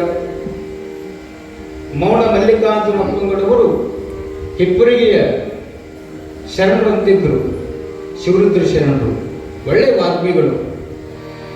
ನೋಡ್ರಿ, ಅವ್ರು ಒಂದ್ಸಾರಿ ಅಪ್ಪ ಅವರು ಶಿವಾನುಭವಕ್ಕೆ ವ್ಯವಸ್ಥೆ ಹೇಳಿದ್ರಂತೆ. ಇಲ್ಲಿಗೆ ಶಿವಾನುಭವ ಹುಣ್ಣಿಗೊಮ್ಮೆ ಈ ಮಠದ ಕಾಸಾ ಶಿಷ್ಯ ಭಕ್ತ ಶಿವರುದ್ರ ಶರಣರು ಒಳ್ಳೆ ವಾಗ್ಮಿಗಳು, ನಿಜಗುಣ ಶಾಸ್ತ್ರದ ತತ್ವ ಪ್ರಣಾಳಿಕೆಯನ್ನ ಬಹಳಷ್ಟು ಗಂಭೀರತೆಯಿಂದ ಮಂಡಿಸತಕ್ಕಂಥ ವಿದ್ಯಾವಂತರು. ಅಪ್ಪವ್ರು ಅಪ್ಪಣೆ ಮಾಡಿದ್ರಂತೆ, ಇಲ್ಪ ಶಿವಾನುಭವಕ್ಕೆ ನೀನು ಬರಬೇಕು ಅಂತ ಹೇಳ್ಕೊಂಡು. ಅಂದ್ರೆ ಗುರುಕೃಪೆ ಬಗ್ಗೆ ಹೇಳ್ತೇನೆ ನಿಮಗೆ. ಮೌನ ಮಲ್ಲಿಕಾರ್ಜುನ ಅಪ್ಪಂಗಳವರ ಕ್ರಿಯಾಶಕ್ತಿತ್ವ, ಅವರ ಅಷ್ಟಾಂಗ ಯೋಗನಿಷ್ಠದ ಶಕ್ತಿ ಹೆಂಗಿರುತ್ತದೆ ಅಂತಂದ್ರೆ, ಶಿವರುದ್ರ ಶರಣರಿಗೆ ಅಪ್ಪಣೆ ಮಾಡಿದ್ರು ಶಿವಾನುಭವಕ್ಕೆ ಬರಬೇಕಂತ ತಿಳ್ಕೊಂಡು. ಒಂದಿಷ್ಟು ಸಂಸಾರಸ್ಥ ಶಿವರುದ್ರ ಶರಣರು ಒಂದಿಷ್ಟು ಹಣದ ಆಸೆಗಾಗಿ ಏನು ಮಾಡ್ತಾ ಅಂದ್ರೆ, ಅಜ್ಜವರು ಶಿವಾನುಭವಕ್ಕೂ ಇಷ್ಟ ಕೊಡ್ತಾರ. ಒಬ್ರು ಯಾರೋ ಬಂದು ಹೇಳಿದ್ರಂತ ಅವ್ರಿಗೆ, ಇಲ್ರಿ ಇವತ್ತು ಹುಣ್ಣಿಮೆ ದಿನ ನಮ್ಮ ಊರ ಕಾರ್ಯಕ್ರಮದ ನೀವು ಎಷ್ಟು ಕೇಳಿದ್ರೆ ಅಷ್ಟು ರೊಕ್ಕ ಕೊಡ್ತೀವಿ, ನಿಮ್ಮ ಹೆಸರು ಕೇಳೀವ್ರಿ, ಮತ್ತು ನೀವೇ ಒಂದು ಪ್ರವಚನ ಮಾಡ್ಬೇಕಂದಾಗ ಮನಸ್ಸು ಆ ಕಡೆ ಹೋದಂತ ನೋಡ್ರಿ. ಯಾರು? ಶಿವರುದ್ರ ಶರಣರು. ಇಲ್ಲಿ ಫೋನ್ ಮಾಡಿ ಹೇಳಿದ್ರಂತ ಮಂಜುನಾಥ ಶರಣರಿಗೆ, ಇಲ್ಲಿ ಬೇಡ ಒಂದು ಬೇರೆ ಕಡೆ ವ್ಯವಸ್ಥೆ ಆಗಿದೆ, ಮತ್ತು ಈ ಶಿವಾನುಭವನ್ನ ಯಾರಿಗಾದ್ರೂ ಹೇಳ್ರಿ ಅಂತ ತಿಳ್ಕೊಂಡು ಗಮನಕ್ಕೆ, ಅಜ್ಜೋರ ಗಮನಕ್ಕೆ ಬಂತದ್ದು. ಮೋಹನ ಮಲ್ಲಿಕಾರ್ಜುನ ಗಮನಕ್ಕೆ ಬಂತು. ಅವರು ಸ್ವರ್ಗೀಯ ಆಗಿರ್ತಕ್ಕಂಥ ಗೊತ್ತಿರ್ತದೆ ಅವ್ರಿಗೆ. ಆಲಿವುಡ್ ಸುಮ್ಮನಿದ್ರು. ಇವರು ಬಸ್ನ್ಯಾಗ ಹೋಗಿ ಇಳಿದ್ರು.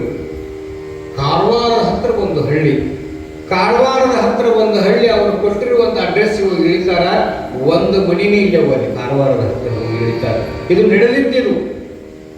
ಇದು ಅಪ್ಪ ಅವರು ಹಂಚಿಕೊಂಡಿರ್ತಕ್ಕಂಥ ವಿಚಾರ ಹೇಳಕತ್ತೇನೆ ನಿಮ್ಗೆ. ಮಂಜುನಾಥ ಶರಣರು ಹೇಳಿದ ವಿಚಾರ ಹೇಳಕತ್ತೇನೆ ನಿಮಗೆ.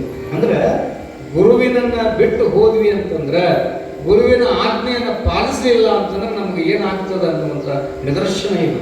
ಇದೇನು ಇತಿಹಾಸದಲ್ಲಿ ಸೇರಿಕೊಂಡ ವಿಚಾರ ಹೇಳಕತ್ತಿಲ್ಲ ನಿಮ್ಗೆ. ಇದು ನಿನ್ನೆ ಮೊನ್ನೆ ಆಗಿರ್ತಕ್ಕಂಥ ಶಿಷ್ಯ ಮತ್ತು ಗುರುವಿನ ನಡುವಿನ ಭಕ್ತಿಯ ಸಂಬಂಧದ ವ್ಯವಸ್ಥೆ ನಡೆದದು. ಅಲ್ಲಿ ಹೋಗಿ ಬಸ್ ತಿಳಿಸಿ ಹೋಗಿಬಿಡ್ತು. ಅಲ್ಲಿ ಸುತ್ತಲೂ ಕತ್ತಲ, ಯಾರೂ ಇಲ್ಲ. ಅಲ್ಲಿ ಒಬ್ಬ ವ್ಯಕ್ತಿ ನಡ್ಕೊಂತ ಬರ್ತಾನ. ಅಲ್ರಿ ಇಲ್ಲೇನೋ ಪ್ರವಚನ ಇತ್ತಂತಲ್ಲ, ಎಲ್ಲದು ಅಂತ ಕೇಳಿದ್ರೆ, ಎಲ್ರಿ ಇಲ್ಲೆಲ್ಲಿ ಪ್ರವಚನ ಬರ್ತದ, ಯಾರ ಹೇಳ್ಯಾರ ನಿಮಗೆ? ಇಲ್ಲಿ ಹಗಲಿನ ಬಡಿದುಕೊಳ್ಳುವಂತ ಊರಿದು. ಇಲ್ಲಿ ಇಷ್ಟೊತ್ತಿನ ನೀವು ಒಬ್ಬರ ಬಂದಿರೋ ನಿಮ್ಮ ಜನ್ಮ ಗಟ್ಟ್ಯದ, ಗುರುವಿನ ಆಶೀರ್ವಾದದ. ಇಲ್ಲಿ ಯಾವ ಪ್ರವಚನ ಇಲ್ಲ, ಯಾವ ಸತ್ಸಂಗನ ಇಲ್ಲ. ಯಾರೋ ನಿಮಗೆ ತಪ್ಪು ವಿಳಾಸ ಕೊಡ್ತಾರ. ಇಲ್ಲಿ ಬಾಳೊತ್ತ ನಿಂತ್ರಿ ಅಂದ್ರೆ ನಿಮಗೆ ಮರಣ ಬರ್ತದ. ಅಂತ ಭಯಾನಕವಾಗಿರ್ತಕ್ಕಂಥ ಜನಗಳು ತಿರುಗಾಡುವಂತ ಕತ್ತಲಿಗಳು ಬಂದು ಕುಂತಿರಪ್ಪ. ಬೇಡ, ನಿಮ್ಗೆ ಗೊತ್ತಿಲ್ಲ ಬಂದಿರಿ. ಇಲ್ಲಿ ಯಾವ ಪುರಾಣ ಇಲ್ಲ, ಪ್ರವಚನ ಇಲ್ಲ, ಬರ್ರಿ ನಾಳೆ ಅದು ನಮ್ಮ ಮನೆಗೆ ವಸ್ತಿ ಮಾಡಿ ನಾಳೆ ಹೋಗಿರಿ ಅಂತ ಕರ್ಕೊಂಡು ಬರ್ತಾರ. ಶಿವರುದ್ರ ಶರಣರು ಅತಗೋತ ಹೋದ್ರಂತ. ಎಂತ ತಪ್ಪು ಮಾಡಿಬಿಟ್ಟೆ ನಾನು.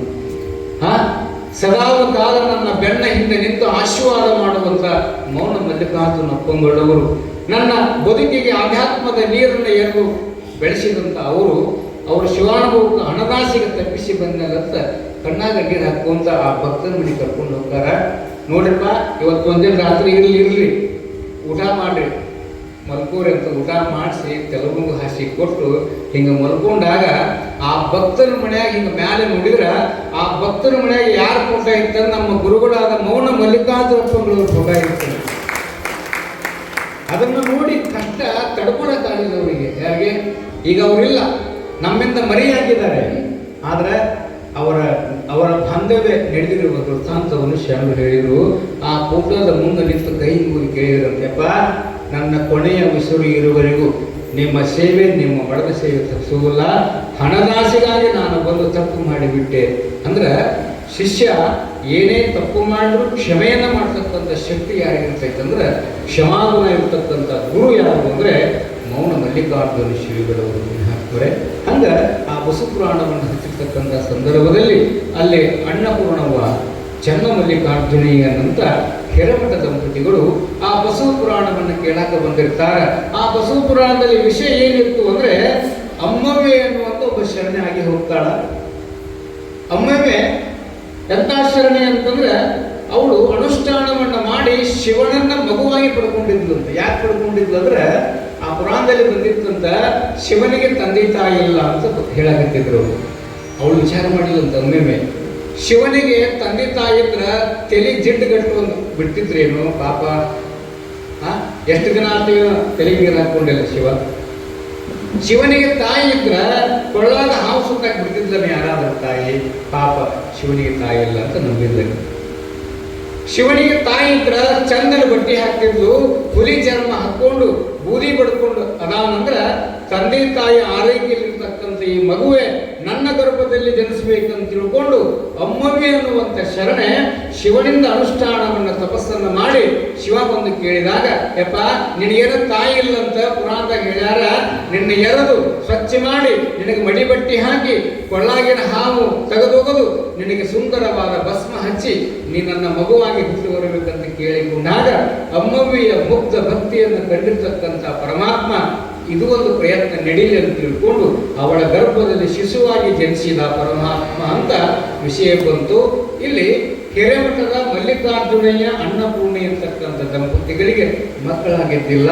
ಇದನ್ನ ಪುರಾಣದಲ್ಲಿ ಕೇಳಿ ಪ್ರಸಾದ ಮಾಡಿ ಬರು ಮುಂದ ಅಣ್ಣಕತ್ತಿಲ್ಲಂತ ಗಂಡಗೆ ಏನಂತ ನೋಡ್ರಿ, ಬಸವ ಪುರಾಣದಲ್ಲಿ ಹೇಳಿದ್ರು ಸ್ವಾಮಿಯಾರು ಏನಂತ, ಅಮ್ಮವೇ ಅನ್ನುವಂಥ ಶರಣೆಯ ಹೊಟ್ಟೆಯೊಳಗೆ ಶಿವನೇ ತಿಳಿಸಿದಂತ.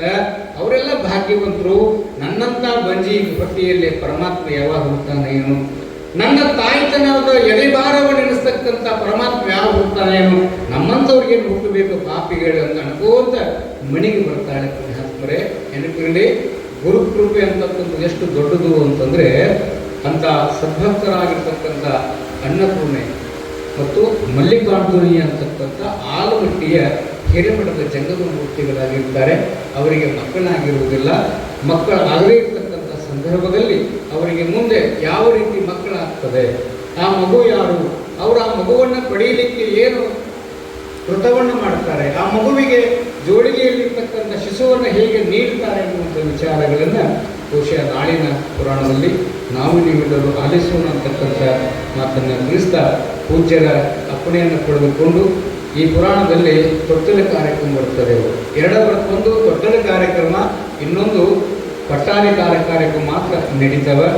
ಆದ್ದರಿಂದ ಈ ಬರುವ ದಿನಮಾನಗಳಲ್ಲಿ ಅಥವಾ ನಾಳೆ ಅಥವಾ ನಾಡಿದ್ದು ಪೂಜ್ಯರ ಅಪ್ಪಣೆಯನ್ನು ಪಡೆದುಕೊಂಡು ಈ ಬಾಲಲೀಲ ಮಹಾಂತ ಯೋಗಿ ವರಿಣರ ಪುರಾಣದೊಳಗೆ ತೊಟ್ಟಿಲೋತ್ಸವದ ಕಾರ್ಯಕ್ರಮ ನೆರವೇರುತ್ತದೆ.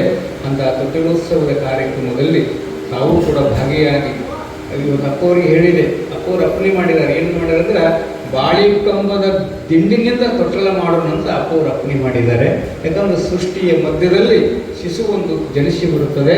ಆದ್ದರಿಂದ ಬಾಳೆ ಒಮ್ಮೆ ಫಲ ಬಿಡ್ತು ಅಂತಂದರೆ ಮರಳಿ ಫಲ ಬಿಡುವುದಿಲ್ಲ.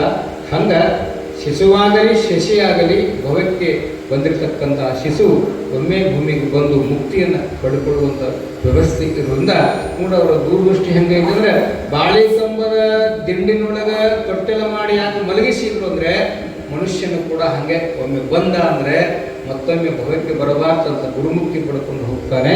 ಹಂಗೆ ಬಾಳಿಯೂ ಸಹಿತ ಒಮ್ಮೆ ಬಣಿ ಬಿಡ್ತು ಅಂದರೆ, ಒಮ್ಮೆ ಫಲ ಬಿಡ್ತು ಅಂದರೆ ಮತ್ತೊಮ್ಮೆ ಫಲ ಇಲ್ಲ ಅಂತ ಸೂಚನೆ ಇರೋದ್ರಿಂದ ಪೂಜ್ಯರ ಸತ್ಯ ಸಂಕಲ್ಪದ ಮೇರೆಗೆ ನಾಳೆ ಅಥವಾ ನಾಡಿದ್ದು ಪೂಜ್ಯರ ಅಪ್ಪಣೆ ತೆಗೆದುಕೊಂಡು ಈ ತೊಟ್ಟಿಲ ಕಾರ್ಯಕ್ರಮದಲ್ಲಿ ನಾವೆಲ್ಲರೂ ಭಾಗಿಯಾಗೋಣ ಅಂತಕ್ಕಂಥ ಮಾತನ್ನು ಇಲ್ಲಿ ಮತ್ತೊಮ್ಮೆ ತಿಳಿಸ್ತಾ, ಅದಕ್ಕೆ ಮೊದಲಿನ ನಂಬಿಕೆ ಇಟ್ಟುಕೊಂಡ್ರಿ. ಯಾವಾಗ ನಂಬಲ ಮನವೇ ಹಂಬಲಿಸಿದರು ಸಾಂಬನು ನಿಮಗೆ ನಂಬಿಕೆಯ ಕಾರಣ. ಎಲ್ಲರಿಗೂ ಎಲ್ಲವನ್ನು ಕೊಟ್ಟಿರ್ತಾರಲ್ಲ ಭಗವಂತ, ಎಲ್ಲರಿಗೂ ಎಲ್ಲ ಕೊಟ್ಟಿರ್ತಾರ ಅಂತ ಮಾಡಿರೇನು? ನೋಡ್ರಿ, ರೇವಣಸಿದ್ರು ಪಲ್ಲಕ್ಕಿ ಮೇಲೆ ಬರಾಕತ್ತಿದ್ರಂತ ಒಂದ್ಸಾರಿ. ಪಲ್ಲಕ್ಕಿ ಯಾಕೆ ಹೊತ್ಕೊಂಡು ಬರಾಕತ್ತಿದ್ರು ಅಂದ್ರೆ, ಅವರಿದ್ದ ಕಾಲಘಟ್ಟ ಯಾವುದಂದ್ರೆ ಸುಮಾರು 1400 ವರ್ಷಗಳ ಹಿಂದೆ ರೇವಣಸಿದ್ರು ಆಗಿಲ್ಲ ವ್ಯವಸ್ಥೆ ಇರಬೇಕು. ರಸ್ತೆ ಎಲ್ಲ, ವಾಹನ ಎಲ್ಲ, ಒಂದು ಊರಿಗಿಂತ ಒಂದು ಊರಿಗೆ ಹೋಗುವಂಥ ವ್ಯವಸ್ಥೆ ಬಂದಾಗ ಪಲ್ಲಕ್ಕಿ ಮೇಲೆ ಶಿಷ್ಯರು ಹೊತ್ಕೊಂಡು ಬರಾಕತ್ತಿದ್ರು. ಎಲ್ಲಿಗೆ ಬಂದರು ಅಂದ್ರೆ ಸೊಲ್ಲಾಪುರಕ್ಕೆ ಬಂದರು. ಸೊಲ್ಲಾಪುರಕ್ಕೆ ಬರುವ ಸುದ್ದಿ ಸೊಲ್ಲಾಪುರದ ಮಹಾರಾಣಿಯಾದ ಚಾಮರಾದೇವಿ ಅಂತ ಬರ್ತಾಳೆ. ಚಾಮರಾದೇವಿ ಸುದ್ದಿ ಗೊತ್ತಾತು, ನಮ್ಮ ಸೊಲ್ಲಾಪುರಕ್ಕೆ ರೇವಣಸಿದ್ರು ಬರಾಕತ್ತಾರ ಅಂತ ತಿಳ್ಕೊಂಡು ಊರಾಗೆ ನೀರ ಚೆಲೆ ಹೊಡೆದು ರಂಗೋಲಿ ಹಾಕಿಸಿ ತರುಳಿ ತೋರಣ ಕಟ್ಟಿ ಮಂಗಲ ವಾದ್ಯಗಳನ್ನು ಏರ್ಪಡಿಸಿ ಮುತ್ತೈದರಿಂದ ಕುಂಭ ಕಳಸ ಕನ್ನಡಿಯಿಂದ ಊರನ್ನೇ ಮಧುಮಣಿಗಿತ್ತಿಯಾಗಿ ಅಲಂಕಾರ ಮಾಡಿ ರೇವಣ ಸಿದ್ಧರ ಆಗಮನಕ್ಕೆ ಕಾಯಕತ್ತಿದ್ದು. ಸೊಲ್ಲಾಪುರ ಬಂದ ತಕ್ಷಣ ರೇವಣ ಸಿದ್ಧರು ಏನು ಮಾಡಿದ್ರಂದ್ರೆ ಪಲ್ಲಕ್ಕಿಯಿಂದ ಕೆಳಗಿಳಿದ್ರು. ಎಲ್ಲರಿಗೂ ಆಶ್ಚರ್ಯ ಆಯ್ತು, ಏನಿವರು ಪಲ್ಲಕ್ಕಿಯಿಂದ ಕೆಳಗಿಳಿದ್ರು? ಪಲ್ಲಕ್ಕಿಯಿಂದ ಕೆಳಗಿಳಿದು ಚಾಮರಾಜದೇವಿ ವ್ಯವಸ್ಥೆ ಮಾಡಿದ ರಾಜಬೀದಿಯಲ್ಲಿ ಹತ್ಕೊಂಡು ಬರಲು ಎಲ್ಲರೂ ತಮ್ಮ ಪಾದುಕೆಯನ್ನ ಪಲ್ಲಕ್ಕಿ ಮೇಲಿಟ್ಟು ನಡ್ಕೊಂತ ಬಂದ್ರು. ಎಲ್ಲರಿಗೂ ಆಶ್ಚರ್ಯ, ಯಾಕಂತವ್ರು ನಡ್ಕೊಂತ ಬಂದ್ರು? ಯಾಕಂದ್ರೆ ರೇವಣ ಸಿದ್ಧರು ಪಲ್ಲಕ್ಕಿ ಇರಲಿಲ್ಲ, ಕಾಲಮಾರ್ಗವಾಗಿ ಪಾದಚಾರಿಗಳಾಗಿ ಸೊಲ್ಲಾಪುರದ ಪ್ರಾಂತ್ಯವನ್ನು ಪ್ರವೇಶ ಮಾಡಬೇಕಾದ್ರೆ ಅಲ್ಲಿ ದಂಪತಿಗಳು ಯಾರು? ಸುಗ್ಗಲಾದೇವಿ, ಮುದ್ದುಗೌಡ. ಪಾಲ್ಕಿ ಬರ್ಬೇಕಾದ್ರೆ ಹಣ್ಣು ಆಶೀರ್ವಾದ ಮಾಡ್ಸಕ ನಿಂತಿರೋದ ಇವಳಿ ಹಣ್ಣು ಕಾಯಿ ಹಿಡ್ಕೊಂಡು ನಿಂತಿರ್ತಿರಲ್ಲ, ಅರ್ಧವ್ರ ಹಸ್ತ ಮುಟ್ಲಿ ಕಾಯಿ, ಈ ಕಾಯ ಸುಭದ್ರ ಆಗಲಿ ಅಂತ ಸುಗ್ಗಲಾದೇವಿ ಮುದ್ದುಗೌಡರಿಗೆ ವಯಸ್ಸು ಎಷ್ಟು ಅಂದ್ರೆ ಮುದ್ದುಗೌಡವನಿಗೆ 70 ವರ್ಷ, ಸುಗ್ಗಲಾದೇವಿಗೆ 60 ವರ್ಷ. ಮಕ್ಕಳಾಗಿದ್ದಿಲ್ಲ ಅವರಿಗೆ. ಆದರೂ ಗುರುವಿನ ಆಗಮನಕ್ಕಾಗಿ ನಿಂತಿರುವಾಗ ಸಾವಿರಾರು ಜನಗಳ ಮಧ್ಯದಲ್ಲಿ ನಿಂತಿದ್ರು. ರೇವಣ ಸಿದ್ಧರು ಪಾದಚಾರಿಗಳಾಗಿ ಬಂದು ಏನ್ ಮಾಡಿಬಿಟ್ರು ಅಂತಂದ್ರೆ ಚಾಮರಾದೇವಿಯ ಮುಂದೆ ದಾಳ ರೇವಣ ಸಿದ್ಧರು ಎಂದು ಬರಾಕತ್ತಾಗಿ ಮುದ್ದುಗೌಡ ಸುಗ್ಗಲಾದೇವಿ ನಿಂತಿದ್ರಲ್ಲ, ರೇವಣ ಸಿದ್ಧರು ಬಂದಾರ ಏನ್ ಮಾಡಿಬಿಟ್ರು ಅಂದ್ರೆ ಆ ಸುಗ್ಗಲಾದೇವಿ ಮುಂದೆ ನಿಂತು ನಮಸ್ಕಾರ ಮಾಡಿದ್ರಂತೆ. ಯಾರಿಗೆ? ಸುಗ್ಗಲಾದೇವಿ ನಮಸ್ಕಾರ ಮಾಡಿ ಆ ಸುಗ್ಗಲಾದೇವಿಗೆ ಹಣಿಗೆ ಭಸ್ಮ ಹಚ್ಚಿದ್ರು, ಗರ್ಭಕ್ಕೆ ಭಸ್ಮ ಹಚ್ಚಿದ್ರಂತ.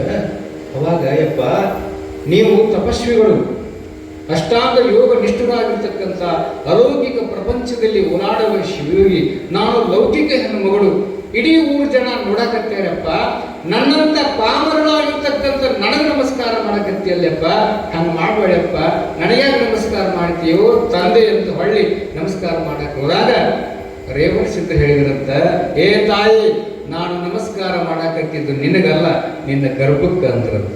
ಯಾರಿಗೆ? ಸುಗ್ಗಲಾದೇವಿ. ಕಣ್ಣಾಗ ನೀರು ಬಂದ್ಬಿಡ್ತದೆ ಆಕೆಗೆ. ಯಪ್ಪ, ನನಗೀಗ 60 ವರ್ಷ, ಹೆಣ್ಣಿನಲ್ಲಿರುವ ಮುಟ್ಟೆಲ್ಲ ಸುಟ್ಟು ಹೋದ ವಯಸ್ಸಿನ ಪ್ರತಿ ಹಕ್ಕಿಯ ಹೊಟ್ಟೆ ಒಳಗ ಭಗವಂತ ಮೊಟ್ಟೆಯನ್ನಿಟ್ಟು ಗೂಡಿನಲ್ಲಿ ಗುಬ್ಬಚ್ಚಿಯ ಮರಿಗಳನ್ನಿಡುವಂತ ಶಕ್ತಿ ಐತಿ. ಗುಬ್ಬಿಗಳಿಗೆ ಮೊಟ್ಟೆ ಇರುವಂತ ತಾಕತ್ತದ. ನನಗೆ ಹೊಟ್ಟೆಯಾಗ ಒಂದು ಹುಳ ಹುಟ್ಟಿಲ್ಲ, ನನಗೆ ಬಂಜೆ ಅಂತ ಕರೀತಾರ. ನನ್ನಂತ ಬರಡು ಭೂಮಿ ಅಂತಿರುವ ನನ್ನ ಹೊಟ್ಟಿಗೆ, ನನ್ನ ಗರ್ಭಕ್ಕೆ ನಮಸ್ಕಾರ ಮಾಡ್ತೀನಿ ಅನ್ನಕತ್ತೆಯಲ್ಲಪ್ಪ ಅಂದಾಗ, ಏ ತಾಯಿ, ಚಿಂತೆ ಮಾಡಬೇಡ, ಈ ಭೂಮಿಯನ್ನ ಕೈಲಾಸವನ್ನಾಗಿ ಮಾಡುವ ಶಿಶು ನಿನ್ನ ಗರ್ಭದಲ್ಲಿ ಹುಟ್ಟಿ ಬರ್ತಾನಂತ ಆ ಸುಗ್ಗಲಾದೇವಿಯ ಮಸ್ತಕದ ಮೇಲೆ ಹಸ್ತ ಇಟ್ಟು ಭಸ್ಮ ಹಚ್ಚಿ ಆಶೀರ್ವಾದ ಮಾಡ್ತಾರೆ. ಆಶೀರ್ವಾದ ಮಾಡಿದ ಪುಣ್ಯ ಫಲದಿಂದ 60 ವರ್ಷ ಆದ ಮೇಲೆ ಸುಗ್ಗಲಾದೇವಿ ರೇವಣ ಸಿದ್ಧರ ಆಶೀರ್ವಾದದ ತಪೋಬಲದಿಂದ ಮುಂದೊಂದು ದಿನ 9 ತಿಂಗಳಾದಿ 9 ತಾಸಾಗಿ 9 ಗಡಿಗೆ ಆದ ಮೇಲೆ ಅವಳ ಗರ್ಭದಲ್ಲಿ ಜನಿಸಿ ಬಂದವರೇ ಕರ್ಮಯೋಗಿಯಾದ ಸೊಲ್ಲಾಪುರದ ಸಿದ್ದರಾಮ ಜನಿಸಿ ಬರ್ತಾರೆ. ಪುಣ್ಯಾತ್ಮರೇ, ಯಾರ ಆಶೀರ್ವಾದ? ಗುರುಗಳ ಆಶೀರ್ವಾದ. ಸ್ವಲ್ಪ ತಡಿಬೇಕಷ್ಟೇ. ಅದಕ್ಕೆ ನಂಬೆಲೆ ಬರবে ಹಂಬರಸದಿರು ಸಾಂಬನುಡಿವಿಗೆ ನಂಬಿಕೆಯ ಕಾರಣ. ಅದಕ್ಕೆ ಮಕ್ಕಳು ಆಗದಿರಲಿಕ್ಕೆ ಕಾರಣ ಗುರುಗಳನ್ನೇ ಶಿಶುವಾಗಿ ಮಾಡಿಕೊಂಡಲ್ಲಿ ನಮ್ಮ ತಾಯಿ ಕುಂತಾಳಲ್ಲಿ ಮೂರ್ತಿಯಲ್ಲಿ ತಾಯಿ ಯಾರಿಗೆ ಬರ್ತದೇನ್ರಿ? ನಾವು ನೀವೆಲ್ಲರೂ ಪುರುಷರಿಗೆ ಜನ್ಮ ಕೊಟ್ರೆ ಆ ತಾಯಿ ಪುಣ್ಯ ಪುರುಷನನ್ನೇ ಮಗನಾಗಿ ಪಡೆದುಕೊಂಡಿರ್ತಕ್ಕಂಥ ಭಾಗ್ಯವಂತಿ ಯಾರು ಅಂದ್ರೆ ಮಹಾತಾಯಿ. ನೋಡ್ರಿ, ಅರ್ಧವರು ನೆನೆಸಿಕೊಂಡ್ರು ಅಂದ್ರೆ ಹಡದ ತಾಯಿ ಕಣ್ಮರಿ ಆಗಿದ್ದಾಳೆ, ಗುರುತಾಯಿ ಕಣ್ಮರಿ ಆಗಿದ್ದಾಳೆ ಮೌನ ಮಲ್ಲಿಕಾರ್ಜುನ ಅಪ್ಪಂಗಳವರಿಗೆ. ಆದ್ರೆ ಪಡೆದ ತಾಯಿ ಸದಾವಕಾಲ ಮಗಳನ್ನ ರಕ್ಷಣೆ ಮಾಡಲಿಕ್ಕೆ ಮುಂದೆ ಬರುತ್ತದೆ. ಮುಳುಗುಂದದ ಬಾಲ್ಯಲ ಮಹಾಂತ ಸ್ವಾಮಿ ಪುರಾಣದಲ್ಲಿ ಬರುತ್ತದೆ. ಪಿರಂಗಿ ಬಸಮ್ಮ ಮುಳುಗುಂದದ ಬಾಲ್ಯಲ ಮಹಾಂತ ಸ್ವಾಮಿಗಳನ್ನ ಶಿಶುವಾಗಿ ಮಾಡಿ ತೊಟ್ಟಲಾಗ ತಗೋತಾಳೆವ. ಆ ಪುರಾಣಕ್ಕೂ ಮೌನ ಮಲ್ಲಿಕಾರ್ಜುನ ಅಪ್ಪಂಗಳವರ ಜೀವನ ಚರಿತ್ರೆಗೂ ಏನು ವ್ಯತ್ಯಾಸ ಇಲ್ಲ. ಬಹಳ ಅಪೂರ್ವವಾಗಿರ್ತಕ್ಕಂಥ ಪುರಾಣ. ಅಪೂರ್ವವಾದ ಗುರುಗಳ ಸನ್ನಿಧಾನದಲ್ಲಿ ಅಧಿಕ ಮಾಸವನ್ನು ಕಳೆಯುವುದೇ ನಮ್ಮೆಲ್ಲರ ಭಾಗ್ಯ ಅನ್ನುವಂಥ ಮಾತನ್ನು ಇಲ್ಲಿ ಮತ್ತೊಮ್ಮೆ ತಿಳಿಸ್ತಾ ನನ್ನ ಮಾತಿಗೆ ವಿರಾಮವನ್ನು ಹೇಳುತ್ತಾ, ನೀವೆಲ್ಲರೂ ಇನ್ನು ಆರಾಮವಾಗಿ ಪೂಜ್ಯರ ಆಶೀರ್ವಚನಕ್ಕೆ ನಾವೆಲ್ಲರೂ ಕಿವಿಯಾಗೋಣ ಅನ್ನುವಂಥ ಮಾತನ್ನು ತಿಳಿಸ್ತಾ, ಇಂದಿನ ದಾಸೋಹ ಸೇವೆಯನ್ನು ಮಾಡಿದಂಥ ಆ ಗ್ರಾಮದ ಹಿರಿಯರಿಗೆ ಜೋರಾಗಿ ಚಪ್ಪಾಳೆಯನ್ನು ಸಲ್ಲಿಸಿ ಯಾಕಂದ್ರೆ ಅಧಿಕ ಮಾಸದೊಳಗೆ ಯಾರು ಅಂಡದಾಳವನ್ನು ಮಾಡುತ್ತಾರೆಯೋ ಅವರಿಗೆ ಅಧಿಕ ಅಕ್ಕೋತ ಹೋಗುತ್ತಂತೆ. ಅಧಿಕ ಅಂದ್ರೆ ಏನು, ಪ್ಲಸ್ ಅಂದ್ರೆ ಏನು, ಕೂಡುವುದು ಅಂತ. ನೋಡ್ರಿ, ತಾವು ಸ್ವರ್ಗವನ್ನು ಸೇರುವುದರ ಜೊತೆಗೆ ಭಕ್ತರನ್ನು ಕೂಡ ಕರ್ಕೊಂಡು ಹೋಗ್ತಕ್ಕಂಥ ಕೆಲಸ ಅಪ್ಪವ್ರು ಮಾಡಕತ್ಯಾರ.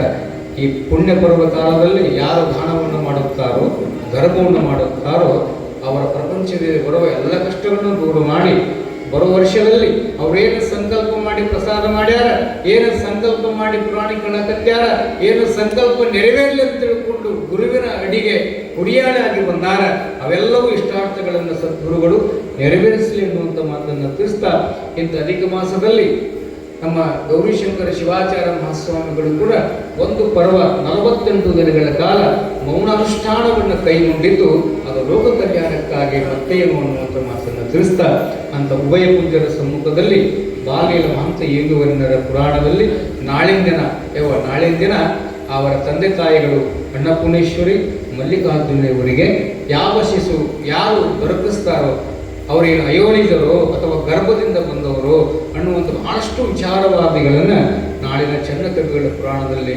ಚನ್ನಕವಿಗಳು ತಿಳಿಸ್ತಾರೆ. ಪುರಾಣದಲ್ಲಿ ಒಂದು ಮಾತನ್ನು ತಿಳಿಸ್ತಾ ನನ್ನ ಮಾತಿಗೆ ವಿರಾಮವನ್ನು ಹೇಳ್ತಾ, ನಿಮ್ಮೆಲ್ಲರಿಗೂ ಶುಭವಾಗಲಿ. ಅಧಿಕ ಮಾಸ ಎಲ್ಲರಿಗೂ ಅತ್ಯಧಿಕವಾಗಿರ್ತಕ್ಕಂಥ ಅಭಿವೃದ್ಧಿಯನ್ನು ನೀಡಲಿ ಅನ್ನುವಂಥ ಪ್ರಾರ್ಥನೆಯನ್ನು ನನ್ನ ಉಸಿರಿನ ಒಡೆಯರೂ ಆಗಿರುವಂಥ ಮೌನ ಮಲ್ಲಿಕಾರ್ಜುನ ಯೋಗಿ ವರೇಣ್ಯರ ದಿವ್ಯ ಚರಣಾರವಿಂದಗಳಿಗೆ ನನ್ನ ನುಡಿ ನೈವೇದ್ಯವನ್ನು ಸಮರ್ಪಣೆಯನ್ನು ಮಾಡ್ತಾ ಇದ್ದೇನೆ. ಎಲ್ಲರಿಗೂ ಶುಭವಾಗಲಿ. ಇವರಿಗೆ ನಮ್ಮೆಲ್ಲರಿಗೆ ತಮ್ಮ ಅಸ್ಖಲಿತ ವಾಣಿಯ ಮುಖಾಂತರವಾಗಿ ಪುರಾಣ ಪ್ರವಚನದ ಸುಧೆಯನ್ನು ನೀಡಿರತಕ್ಕಂತಹ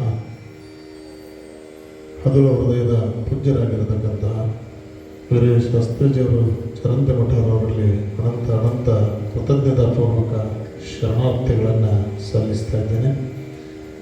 ಇವತ್ತಿನ ದಿವಸ ಜಗದಾಳ ಗ್ರಾಮದಿಂದ ಆಗಮಿಸಿ ಇಲ್ಲಿ ಆ ಒಂದು ಬಸವನ ಪೂಜೆಯಲ್ಲಿ ಭಾಗಿಗಳಾಗಿ ತಮ್ಮ ಜೀವನವನ್ನು ಪಾವನ ಮಾಡಿಕೊಂಡಿರ್ತಕ್ಕಂತಹ ಜಗದಾಳ ಗ್ರಾಮದ ಸರ್ವ ಸದ್ಭಕ್ತರಲ್ಲಿಯೂ ಕೂಡ ಶರಣಾರ್ಥಿಗಳನ್ನು ಸಮರ್ಪಿಸುತ್ತಾ ಅವರಿಗೆ ಪೂಜ್ಯರ ಆಯುಷ್ಯ ಆರೋಗ್ಯ ಸಂಪತ್ತನ್ನು ಪಾಲಿಸ್ತಾ ಇದ್ದಾನೆ.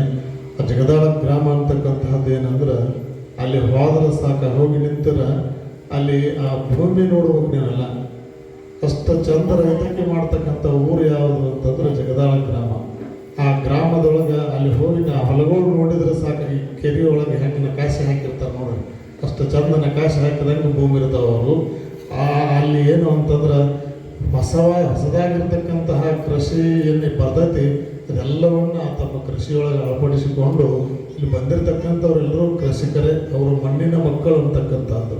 ಈ ಮಣ್ಣೆತ್ತಿನ ಅಮಾವಾಸ್ಯೆ ಅನ್ನುವಂಥದ್ದು ಅದಕ್ಕೆ ಹಾಕಿದಲ್ಲ, ಇದು ಮಣ್ಣಿನ ಮಕ್ಕಳಿಗೆ ವಿಶೇಷವಾಗಿರ್ತಕ್ಕಂಥದ್ದು ಅನ್ನೋದಕ್ಕಾಗಿ ಇವತ್ತಿನ ಸೋಮವಾರ ದಿವಸ ಅವರಿಗೆ ಆ ಸೇವೆಯನ್ನು ಪೂಜ್ಯರು ಕೊಟ್ಟಿದ್ದಾರೆ.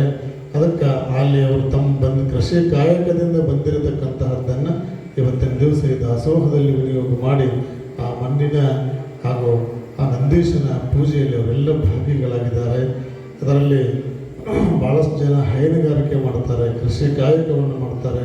ಅದರಾಗ ಒಬ್ಬ ಬಂದರ ಸದಪ್ಪ ಅಂತ ಹೇಳಿ ಪ್ರತಿ ದಿವಸಕ್ಕೆ 2 ಗಂಡ ಹೆಂಡತಿ ಇದ್ದಾರೆ. ಅವರು ದಿವಸಕ್ಕೆ 60 ಲೀಟರ್ ಹಾಲು ಹಾಕ್ತಾನೆ ಒಬ್ಬ. ಈಗ ಎಲ್ಲರಿಗೂ ಹಾಲು ಅವ ಹಿಂದಿಂದ ಬಂದಾನೆ, ಹಿಂಡಿದ ಹಾಲು ತಗೊಂಡು ಎಲ್ಲರಿಗೂ ಇವತ್ತಿನ ದಿವಸ ದಾಸೋಹ ಮಾಡ್ಬೇಕಂತ ಬಂದಿದ್ದಾರೆ. ಹೀಗೆ ಅಲ್ಲಿ ಏನಪ್ಪ ಅಂತಂದ್ರೆ ಎಲ್ಲ ಒಂದು ಜಗದಾಳ ಗ್ರಾಮದ ಸಂಪತ್ತರಾಗಿರ್ತಕ್ಕಂಥವರು ಕೃಷಿ ಕಾಯಕದಿಂದ ಬಂದಿರತಕ್ಕಂತಹದ್ದನ್ನು ಅಲ್ಲಿ ದ್ರಾಕ್ಷಿಯನ್ನು ಬೆಳೀತಾರೆ. ಏನೇನು ವಿನೂತನವಾಗಿರ್ತಕ್ಕಂಥ ಕೃಷಿಯೊಳಗೆ ಏನೈತಲ್ಲ ಎಲ್ಲವನ್ನೂ ಬೆಳೀತಾರೆ. ಆ ರೀತಿಯಾಗಿರ್ತಕ್ಕಂತಹ ಒಂದು ಕೃಷಿ ಕಾಯಕದ ಸದ್ಭಕ್ತರವರೆಲ್ಲರೂ ಅವರಿಗೆ ಇನ್ನಷ್ಟು ಪೂಜ್ಯರು ಆಯುಷ್ಯ ಆರೋಗ್ಯ ಸಂಪತ್ತನ್ನು ದಯಪಾಸಲಿ ಅಂತೇಳಿ ಪ್ರಾರ್ಥಿಸ್ತಾ, ಇನ್ನು ಮುಂದೆ ಪೂಜ್ಯರ ಪಾದಪೂಜೆ ಕಾರ್ಯಕ್ರಮ ಅಂತಕ್ಕಂತಹದ್ದು ನೆರವೇರ್ತದೆ. ಆ ಪಾದಪೂಜೆಯಲ್ಲಿ ಆ ತಾಯಂದಿರು ಆರತಿಯನ್ನು ಹಿಡ್ಕೊಂಡು ಬಂದು ಆ ಪಾದಪೂಜೆಯಲ್ಲಿ ಭಾಗಿಗಳಾಗಬೇಕು ಅವರೆಲ್ಲ ಅಂತೇಳಿ ಅವರು ನಾನು ವಿನಂತಿಸ್ಕೊಳ್ತಾ ಇದ್ದೇನೆ.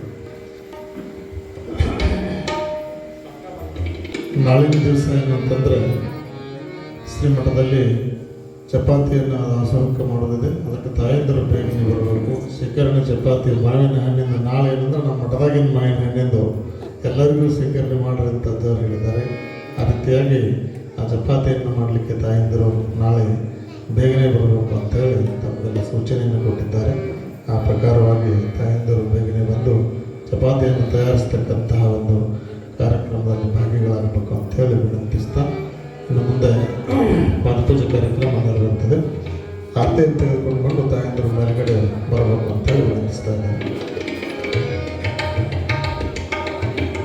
ಎಂದ ರಕ್ಷಿಸು ಬಂದ ಜನ್ಮ ಶ್ರೀ ಗುರುಪಾದ ಮುನ್ನೊಂದು ಜನ್ಮದೋಳು ಪಡೆದ ಪಾದ ಹರಿಡೇತ್ರ ಕಮಲವನ್ನು ಧರಿಸಿ ಸ್ಮರಿಸಿದ ಪಾದ ಸರಸಜೊಬ್ಬಗೆ ಬರಬಿತ್ತ ಪಾದ ಸ್ವರಮುನಿಗಳು ಬಿಡದ ಪೂಜಿಸಿದ ಪಾದ ಪರಮ ಭರತರ ಪಾದ ಹರಿದ ಪಾದ ಮಂದಾರಗಿರಿಯಲ್ಲಿ ಮುಹೂರ್ತ ಮಾಡಿದ ಪಾದ ಅಂಧಿಕಾಸುರನದೇ ತುಳಿದ ಪಾದ ನಂದಿನೇರಿದ ಪಾದ ಇಂದು ಶೋಭಿತ ಪಾದ ಆ ಕಡೆ ಹೋಗಿ ರಚಕಡೆ ದಂಡಿ ಹೋಗಿ ಇಂದು ಶೋಭಿತ ಪಾದ ಸಿಂಧು ಬಲ್ಲಾನಂದನೆಯ ಪಾದ ಧೂಳರಾವರಣ ಶರ್ವಧರಣ ಗೊತ್ತಿದ ಪಾದ ಎನ್ನ ಶರವಣೋ ಕರಗೊಂಡ ಸೋರೆಗೊಂಡ ಪಾದ ಶ್ರೀಯಾಳನ ಮಗನ ಕೊರಳ ಪೇಷಿದ ಪಾದ ಕುಂಭಾರಣ ಮುಂದೆ ಕುಣಿದ ಪಾದ ಬಸವಾಧಿ ಪ್ರಮತರ ಹರುಷ ತಾಳಿದ ಪಾದ ವಸುಧಿಯೋಳಿ ಪಾದ ದಸರಯ್ಯ ದಾಸಯ್ಯ ಪಿಡಿದ ಮೋಹದ ಪಾದ ದಶ ದಿಕ್ಕಿಗೆ ಸಮವಲ್ಲದ ಪಾದ ಎನ್ನಯ್ಯ ನಾಗಯ್ಯ ಸ್ಮರಣೆಗಿರುವ ಪಾದ ಹೊನ್ನ ತಂದೆಗಳು ನಂಬಿದಂತಹ ಪಾದ ಚೆನ್ನೈಗೆ ಮುಕ್ತಿ ದೋರಿದ ಪಾದ ಇನ್ನುಳಿದ ಗಣಕ್ಕೆಲ್ಲ ಐಕ್ಯ ಪಾದ ನೀಲಲೋಚನೆಯ ಗಂಗಮ್ಮನ್ನೊಲಿಸಿದ ಪಾದ ಬಾಲಮ್ಮವ್ವಯ ಮಗನ ಪಾದ ಮೇಲಾದ ಶರಣರ ಮಣಕ್ಕೆ ಮೆಚ್ಚುವ ಪಾದ ನಾಲ್ಕು ಪದಗಳು ಮೀರಿದಂತಹ ಪಾದ ಇಷ್ಟಲಿಂಗದ ಪಾದ ಶ್ರೇಷ್ಠ ಸದ್ಗುರು ಪಾದ ಮುಟ್ಟಿ ಎರಗುವ ಜಂಗಮರ ಪಾದ ಅಷ್ಟವರ್ಣದ ಪಾದ ಶತಸ್ಥಲ ಶಿವಪಾದ ನಿಷ್ಠೆವಂತರ ಪಂಚಪುರುಷರ ಪಾದ ಪನ್ನೀರು ಗಂಧಾಕ್ಷತೆಯ ಪರಿಮಳದ ಪಾದ ಪರಿಪರಿಯ ಪುಷ್ಪ ಸಂಭ್ರಮದ ಪಾದ ಧೂಪ ಅರ್ಪಿತ ಪಾದ ದೀಪ ಬೆಳಗುವ ಪಾದ ಉಪಕರಣ ಸ್ತೋತ್ರಕ್ಕೆ ಒಪ್ಪಿತ್ತು ಪಾದನಾದ ಬಿಂದು ಕಲಾತೀತ ಮಹತ್ವದ ಪಾದ ಭೇದ ಭೇದ ಚಕ್ರವಣಕದ ಪಾದ ಶೋಭಿಸುವ ಲಿಂಗಾಂಗ ತೃಪ್ತಿಯ ರುವಿನ ಪಾದ ಸದಮಳ ಜ್ಞಾನದೋಳು ಸುಳಿದ ಪಾದ ಕರುಣ ಪ್ರಸಾದ ಗಣರುಚುಗೊಂಬುವ ಪಾದ ಹರಿವಸ್ತ್ರಾಭರಣ ಪರಿಪೂರ್ಣ ಪಾದ ನಿರುದ ದೈವಳ್ಯ ವಾಸವಿಗೊಂಡ ಪಾದ ಹರುಷಾಬ್ಧಿಗಳಿಂದ ಮನ ಮೊಳಗಿಸಿದ ಪಾದ ಎನ್ನ ರಕ್ಷಿಸು ಬಂದ ಚನ್ನ ಶ್ರೀ ಗುರುಪಾದ ಮುನ್ನೊಂದು ಜನ್ಮದೋ ಪಡೆದ ಪಾದ ಮಮತೆಯಿಂದಲೇ ಮಲ್ಲಿನ ಥಗೆ ಮಂಗಲ ಪಾಡೋಣ ಸಮತೆಯ ದಾರಿಯ ತೋರುತ ಸಲಹುವ ದೇವಗೆ ನಮಿಸೋಣ ಸಮತೆಯ ದಾರಿಯ ತೋರುತ ಸಲಹುವ ದೇವಗೆ ನಮಿಸೋಣ ಭೀಮರಾಯ ತಾಯಮ್ಮರ ಗರ್ಭದಿ ಜನಿಸಿದ ಮಹಿಮನಿಗೆ ಭೀಮರಾಯ ತಾಯಮ್ಮರ ಗರ್ಭದಿ ಜನಿಸಿದ ಮಹಿಮನಿಗೆ ಮಮದಾಪುರದ ಕ್ಷೇತ್ರದಿ ಮೆರೆಯುವ ಕಾಮ ಸಂಹಾರವೇ ಮಮತೆಯಿಂದಲೇ ಮಲ್ಲಿನಾಥಗೆ ಮಂಗಲ ಪಾಡೋಣ ಸಮತೆಯ ದಾರಿಯ ತೋರುತ ಸಲಹುವ ದೇವಗೆ ನಮಿಸೋಣ ಸಮತೆಯ ದಾರಿಯ ತೋರುತ ಸಲಹುವ ದೇವಗೆ ನಮಿಸೋಣ ಮನದ ಬಯಕೆಯ ನುಡುಗಿದ ಮೌನ ತಾಳಿದ ಶಾಂತಗೆ ಮನದ ಬಯಕೆಯ ನುಡುಗಿದ ಮೌನ ತಾಳಿದ ಶಾಂತಗೆ ಗಣಶಿವ ಭಕ್ತಿಯ ಜನರಿಗೆ ತಿಳುಹಿದ ಚಿನ್ಮಯ ಕಾಂತಗೆ ಮಮತೆಯಿಂದಲೇ ಮಲ್ಲಿನಾಥಗೆ ಮಂಗಲ ಪಾಡೋಣ ಸಮತೆಯ ದಾರಿಯ ತೋರುತ ಸಲಹುವ ದೇವಗೆ ನಮಿಸೋಣ ಸಮತೆಯ ದಾರಿಯ ತೋರುತ ಸಲಹುವ ದೇವಗೆ ನಮಿಸೋಣ ಪಂಚ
ನಮಃ ಪಾರ್ವತಿಪತೆ ಶಿವ ಹರ ಹರ ಮಹಾದೇವಂ.